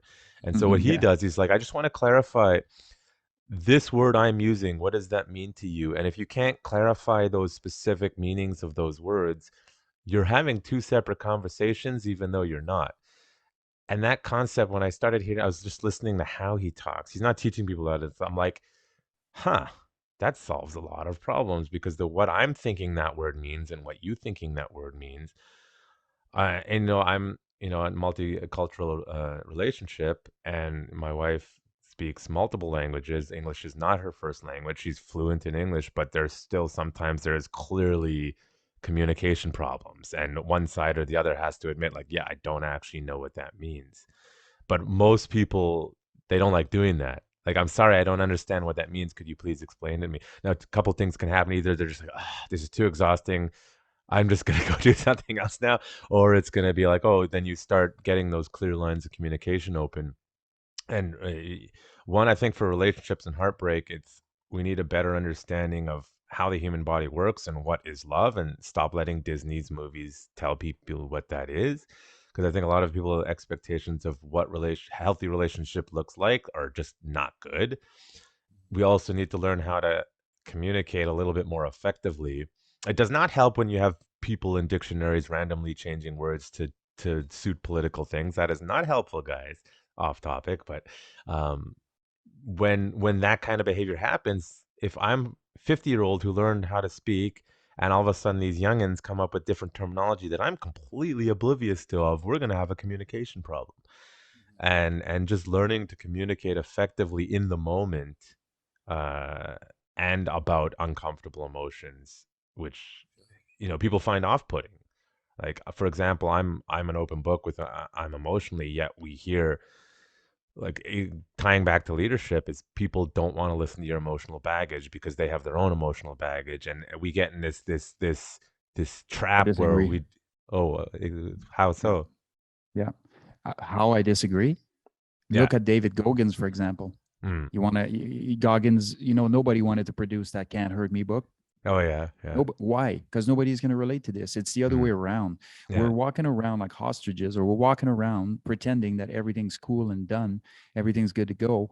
And the reality is very different. But once we start establishing the commonality between us is that we're all going through those things, and this is how this person dealt with it, and this is how this person dealt with it, and this is how we have a variety of options opening up on how to be dealing with certain things that we're feeling. Instead, we're trying to control images. Like this is what we're doing. We're controlling, how we're being perceived. We're controlling judgment, and and for a reason, because people do judge, and and there is things that are associated with that. And that's why it's such a difficult battle to get people that have, some mental or emotional issues to seek the help that they need to have, because everybody's like, oh yeah, you need to be talking about this, but I really won't talk about it myself, like I really I don't need any of this. So now you've made it a thing, whereas it actually isn't. So for me, I really don't really care to follow the trends. I really don't care, like I don't care that some guys that's supposed to be something is telling us about breakups or whatever. Like I really don't care. I mean, it is what it is. It's a reality of life. Everybody, you can judge me, you can call me whatever. We're working through it, but the bottom line is we need to stop pretending that we have it all together. Yeah. Because it's not helping. And we don't, none of us do. In the book that I'm writing with Sean Taylor, we have a chapter called Relax, We're All Crazy. And that's just it goes to speak exactly about that. It's listen, we can stand here and I pretend on my side, you pretend on your side, and we go nowhere, and we just keep doing that. And this this isn't going to get any better anytime soon. See, we actually agree 100%. What I was sort of saying is that we're sold this idea that we shouldn't. Now, an example, I have actually two examples. One childhood, the show Malcolm in the Middle? Yep. So that show to me was like, it made me feel normal, because up until, it sounds crazy, right? But it's like, up until then, what do we have? These families who are never screaming at each other. They're all like, their disagreements are just so civil. And I'm like, not to throw my parents under the bus, but let's say one of my parents, really screams and shouts. And I was like, see, so when people are telling me, like, you're yelling at me, I'm like, this isn't yelling. Like, you have no idea what yelling is then. And then I saw Malcolm in the Middle, and I'm like, so it's not just me. I'm not crazy. Apparently other people are doing it. And it normalized it a bit. And I think that's why that show did so well, because it showed what a lot of families are actually going through. And a more modern one is, have you seen the movie Don't Look Up yet? I have not, no. So you have this cast of amazing actors, like all I've Oscar seen the trailer. winners. Yeah. And I'm looking at this movie, other than it just, I feel so annoyed because it just parodies reality so well. But these actors have done such an amazing job at their characters. And everyone, I'm talking to a lot of people who are like, I don't like that movie. I think it's weird. And what I've been telling people, I'm like, the reason why you have trouble with that movie is because the acting is so on point and those characters are so believable. You have the neurotic scientist with all of a sudden he's famous, and you have the politician who only cares about their polling number. You have these people who could be real people in real life, and it makes you feel uncomfortable because you all found a character that you hated. You all found a character that you related to. It was characters that were believable, but we're so used to nicely polished, streamlined, not seeing the flaws in humanity, that it's making people uncomfortable, and everyone's finding a reason not to like that movie. And I'm like, the acting is amazing, because that could be the advisor for the scientists right now for COVID. That could be the politician. And they're drawing from real people for sure, but I'm like, that's how it really is going behind the scenes. And you don't like to admit that that's probably, they're all freaking out. They all don't know what they're doing. As Ben Shapiro said, you all think it's House of Cards, it's Veep, just a clown show. And that's the world, that's the reality we live in. And I agree with you. I've been saying this for years. We need to be more honest about who we are as people. And when I bring that up, people get upset and they're like, I no, that's not how we behave in society. And I'm like, grow up, you know? I think we do need to get to a point where it's not just a kumbaya circle. We need to talk about our feelings, but we need to be honest about, listen, humans are animals and we behave in a certain way. And until we start being honest, and I don't care what the poll numbers say, I don't care what the image says, I guarantee you society will be better as a whole in the long run. It'll be uncomfortable at first, obviously, but when we start being honest about who we are, what we are, why we're doing stuff, the output will be far greater because we're cutting out all the bullshit. I think, if that makes sense. No one wants to Yeah, do and it I though. mean, and you know what? Ultimately, at the end of the day, it's about integrity, right? And for me, there isn't. I will lose everything over losing my integrity. You know, like I my integrity as a person. I will not compromise on who I am and what I'm willing to accept and what I'm willing to share and discuss and all these other things.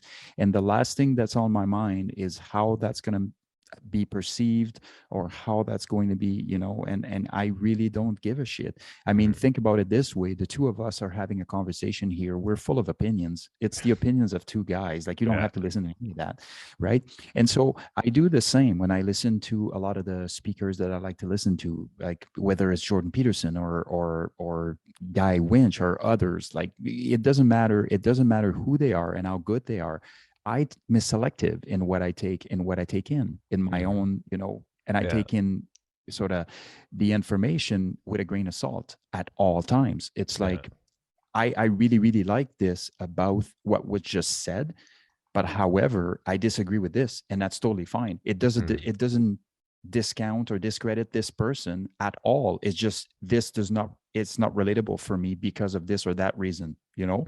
And so when you start having the ability, having the ability to do that, you start having the ability to take the best out of everybody you encounter, and take it for yourself and discard the things that you don't want anything to do with. But when you start saying, okay, well, that person said this, therefore I never listen to them again, you may be missing the opportunity of listening to a variety of different things that actually they were straight on point. And if we are to judge people on the last stupid things they did, none of us would be anything, right? Because we all at times say something that's completely ridiculous. We all at times say something that's off-sided. We all at times make mistakes. And so, as you alluded to earlier, the current social construct, which is, you know, about essentially, you know, getting people in the court of public opinion or getting him sentenced in the court of public opinion, especially when it comes to social media, is exactly that. Just wait for your day, pal, because it's coming.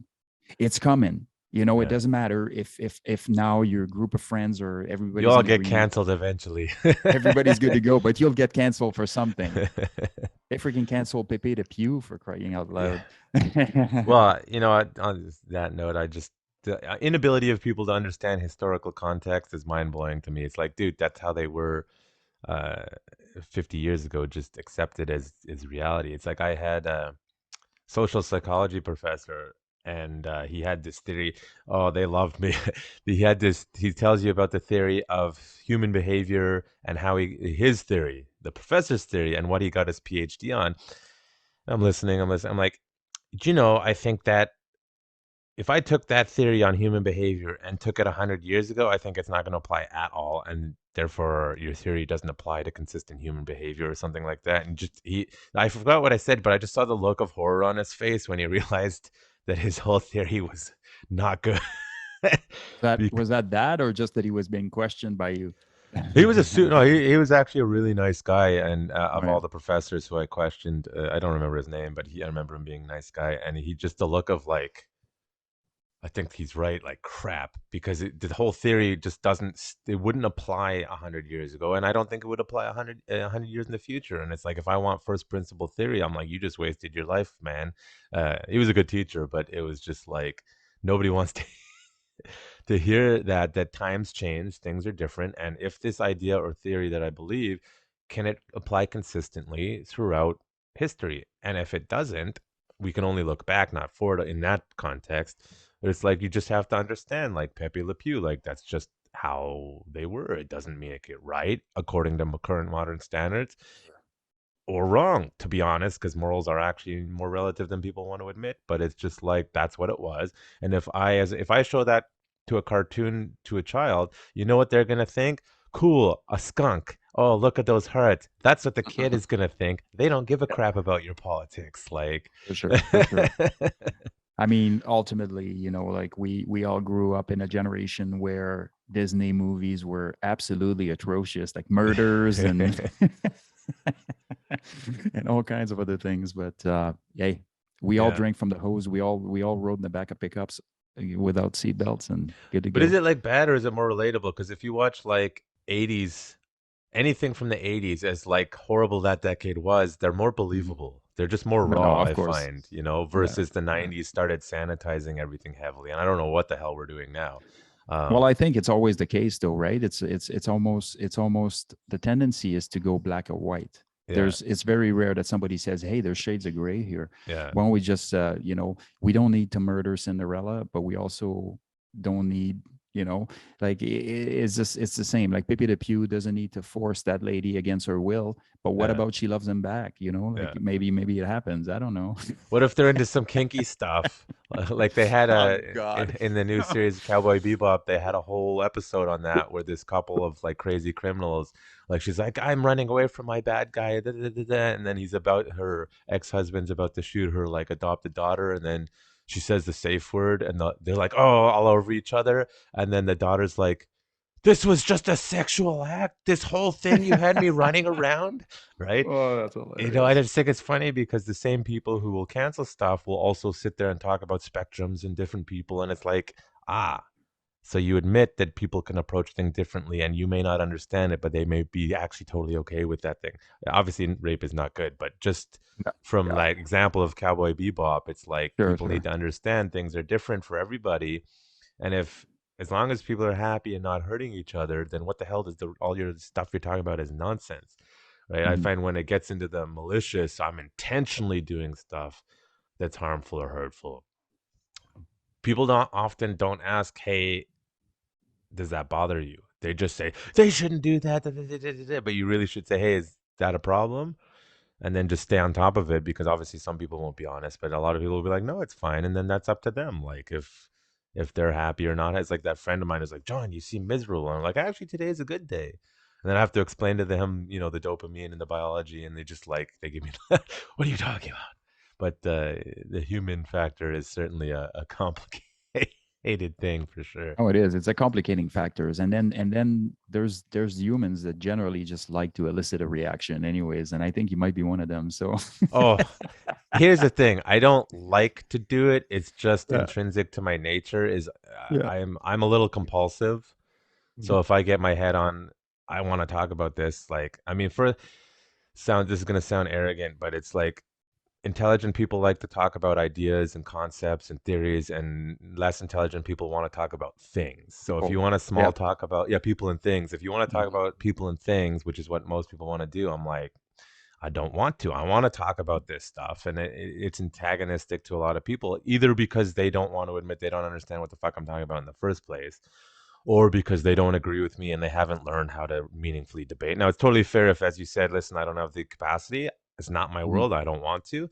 But here's the thing: what bothers me about a lot of people who believe or are like that, and there's nothing wrong with that. Hey, I don't need that in my life. That's fine. What I want those people to do is be honest Mhm. and just tell me, hey, John, I don't need you in my life, or hey, John, that's not for me. Go away. What do they do instead? They'll be like, oh yeah, yeah, for sure. I'll come on the podcast, for example, and then crickets. And I'm like, hey, just tell me you think I'm an asshole. I would very much prefer that, and then I don't waste your time because I'm not gonna come back 3 months and bug you again if you think I'm an asshole, and clearly you don't want to talk to me. And that's the other thing is like intent. Like I know you're joking, but it's like, oh, you just like to antagonize people. So well, I don't because I I have said mental. elicit a reaction, Yeah, not antagonize true, people. true, true. Elicit a reaction can be positive too, Yes, true. not That is necessarily true. negative. For me, actually, with my mental health issues, I cannot deal with too much. Like I get Mhm. overwhelmed. So it's like as much as I do elicit reactions from people, I'm not actually looking for an argument. And I'm a lot better nowadays. I'm like, you want to put out poorly written arguments on Facebook, you go ahead. I'm going to go do something else now because in my head, your argument is garbage because of XYZ, and I'm not sitting here yelling at you. Um, but Try not listen, having an yeah, argument on yeah. Facebook. If I'm bored, I will. The eliciting the reaction though is creating an adverse situation which forces some kind of resolution, and the avoidance of that. I don't talk about politics, don't talk about religion, don't talk about the relationships, don't talk about heartbreak, don't talk about this because it's uncomfortable and I don't agree with you, is why we keep ending up in these problems, and we Yeah, need I to couldn't talk agree about more. I mean, it. we gotta have conversations. We gotta have conversations that are extremely varied, and we're gonna have them with varied people, so we have a lot of different output Yeah, and for input. sure. Now Yeah, I actually got to go in a little bit, but I wanted to, if you want to, because you were in the process of writing a book, is that something you want to talk about at all? Because sure. I am a little curious Yeah, about the book absolutely. and what we can look Hmm. forward to. Yeah. So this is a result of a cooperative effort between myself and Sean Taylor, as I mentioned earlier. Mm, Sean is a former Canadian Forces Pathfinder, former PPCLI, former Airborne Regiment, Second Commando, and also retired as a warrant officer with JTF2. mm. And That's our Black Ops. Canada has it. that is correct. Yeah, and they are and they are tier one, and they are extremely capable and competent. Yeah. But he's no different than the rest of them. But he's got some years, of coaching as well at very high level athletes. And so what the goal of the book is, if I was to in a nutshell, is essentially the pursuit of excellence in a 360-degree world, and I mean a 360-degree scan around your own Mm, life. So I'm pursuing this goal of going to special operation. I'm pursuing this goal to be the best in business. I'm pursuing this goal. Everything has a cost, and everything has an equal and opposite reaction. So how can we mitigate some of the cost associated with the pursuit of excellence in certain fields along the way? And there are ways to do that. And over the years, as we go through our careers and everything, we look back and go, man, I wish I could have said that to my 20-year-old self, mm, 20 years ago, or 25 years ago, is that I would have known. It would have been a perfect timing to learn about this. But what we do know is it's never passed on. This information is never really passed on. So how can I avoid the pitfalls of, A, B, C, and D in pursuing excellence? How mm, can I mitigate the negative ramifications of the pursuit of excellence on my family, my friends, my whatever.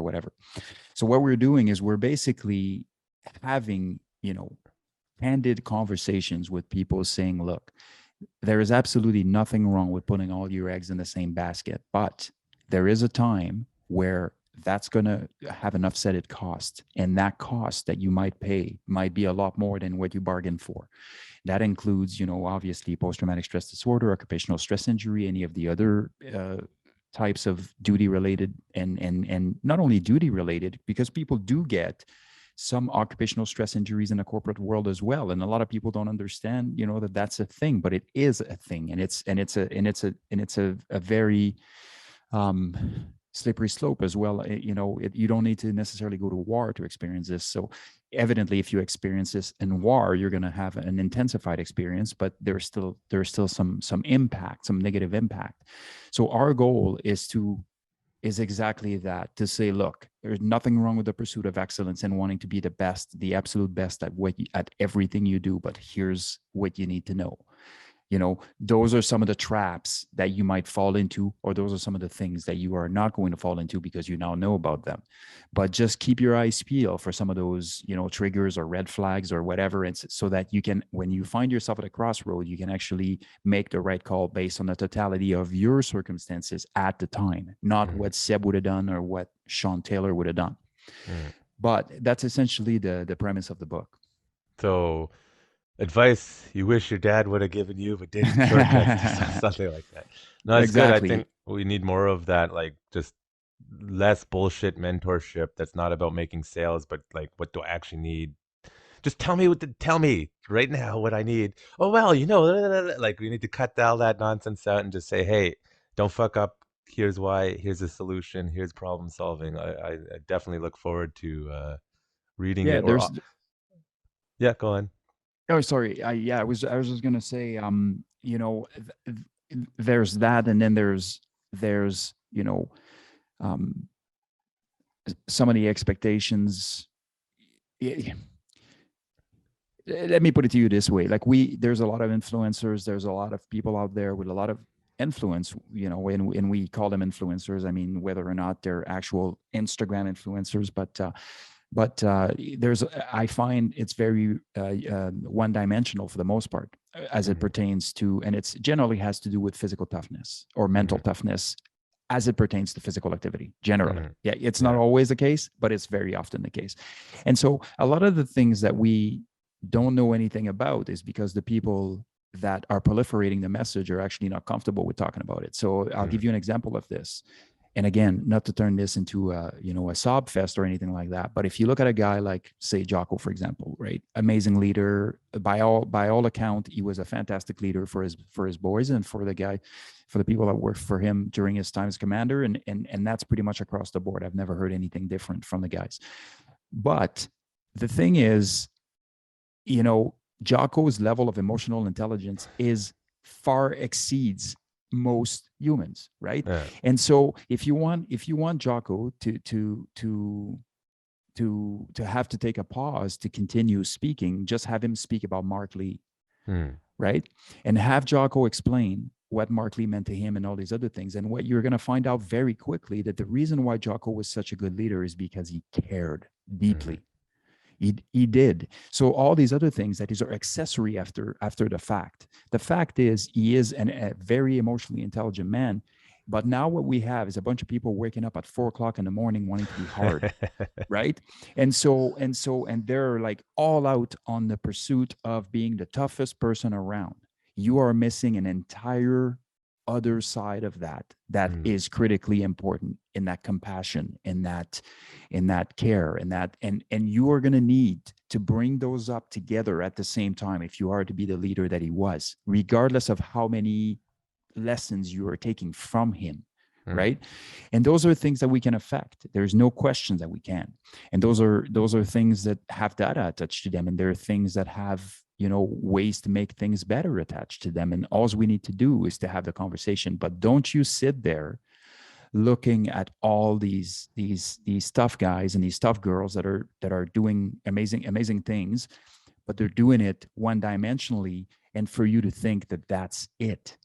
That is only, the tip of the iceberg. You are not seeing the entire picture. And so the goal with the book was to have some of those conversations as well, to say there's a lot more than one-dimensional approach to the pursuit of excellence. And you are going to need to be aware of that so that you may grow some of the things that you necessarily don't have as natural assets, if that makes any sense. Yeah. Yeah, I like that, though. All we need to do is have the conversation. Is that going to be the title of the book? Well, I mean, all we need to do is have the conversations. Now, all they need to do is to actually take the information in and look at it, right? Yeah, for sure. And so it's lining up. It's lining up to be very, very good and very interesting. We're in the reviewing process now, where we have all the framework, like all the chapters are in, but we're just sort of self-editing, and then it's going to be the actual editing. So we're probably 6 months to a year away from any pending release, and we may be self-publishing. We don't know any of that yet. So but stay tuned. It's going to come out, and it's going to be really good. And with that, we have a bunch of associated content as well, which is videography or pictures or stories or whatever that we have. And we also have all the recordings, so having all the recordings as well that can be released as a further date if we decide to do some with that, or if we decide to go whatever. Like nice. we have a ton of material that can follow up the book release, and depending how obviously the book is received. But by the time that book goes out, I will not accept failure as an option, right? So it will have been pre-vetted by some very trusted and key people that will let me know if I'm completely off course. And I'm not opposed to rewriting for 6 months if I am. I want to make sure that when it does hit, it hits in the right spot and it benefits the collective in a way that's has never been seen before, especially here in Canada, as we have none of our people write anything. Yeah, it's all in the dark. Yeah, no, I think you having all that additional stuff is really awesome because for people like me, like you can tell me your process, but I want to listen and see it and read the process for myself, and then I'm like, that's I think that would be really cool having all that stuff as well. Hey, if you read something like this and you decide that that process just doesn't jive with your reality, well, you just eliminated a whole bunch of course of actions that now direct you to the right course of action for you based on your totality of circumstances. Right. So it's not like reading something where you get information is actually not beneficial. If you're not using the information, it could have extreme benefits regardless of whether or not you do use the information, because inherently you will use the information to make a for or against vote. You know, so there's always a benefit in hearing something, even if you don't think there is. It had the benefit of eliminating all these courses of actions, and now you're looking the other way, right? Yeah. Or you look at it and you go, yeah, that works for me, actually. Yeah. No, that makes total sense. You get the information. Does it apply? Does it not apply? People are so black and white though with it, because you can listen to something or read something that's like, I don't agree with that, but I learned a new way of doing something, or how to do something, or how to say something. Right? To Eric Weinstein, for example, I learned a new way of conversating, even though that was not his intent at all. I'm just like listening to it and like, even though he sounds like a nerdy guy who no one understands half the time. But no, that's for sure. Anyways, because I got to get going. So thank you for this conversation as always. And just as a reminder, how can people find you on the internet if they want to connect with you? Yeah, so I've pretty much redirected everything to my personal Instagram, which is SLAV as in Victor, CCMDR, so Slav Cobra Commander, so SLAVCCMDR, and I'm sure you'll put it in the description. That's my primary kind of account right now. I do have a Raven strategic account, which has kind of been dormant for a while because I've been really, really focused on the two are tied in anyways, but I've been really focused on the, my personal account in terms of content. Where that's going this year, we're gonna make a decision on that. But yeah, that's the best way. That's the best way to kind of reach me. Sounds good. Again, thanks for coming on and expanding on your life experience. Thanks for having me, bro. Absolutely. Thank you for listening to the Warriors Den podcast. If you like this podcast and our content, make sure you support us in the many various ways you can. The easy and free ways start with liking, subscribing, following, and leaving a positive review wherever you may be listening or watching.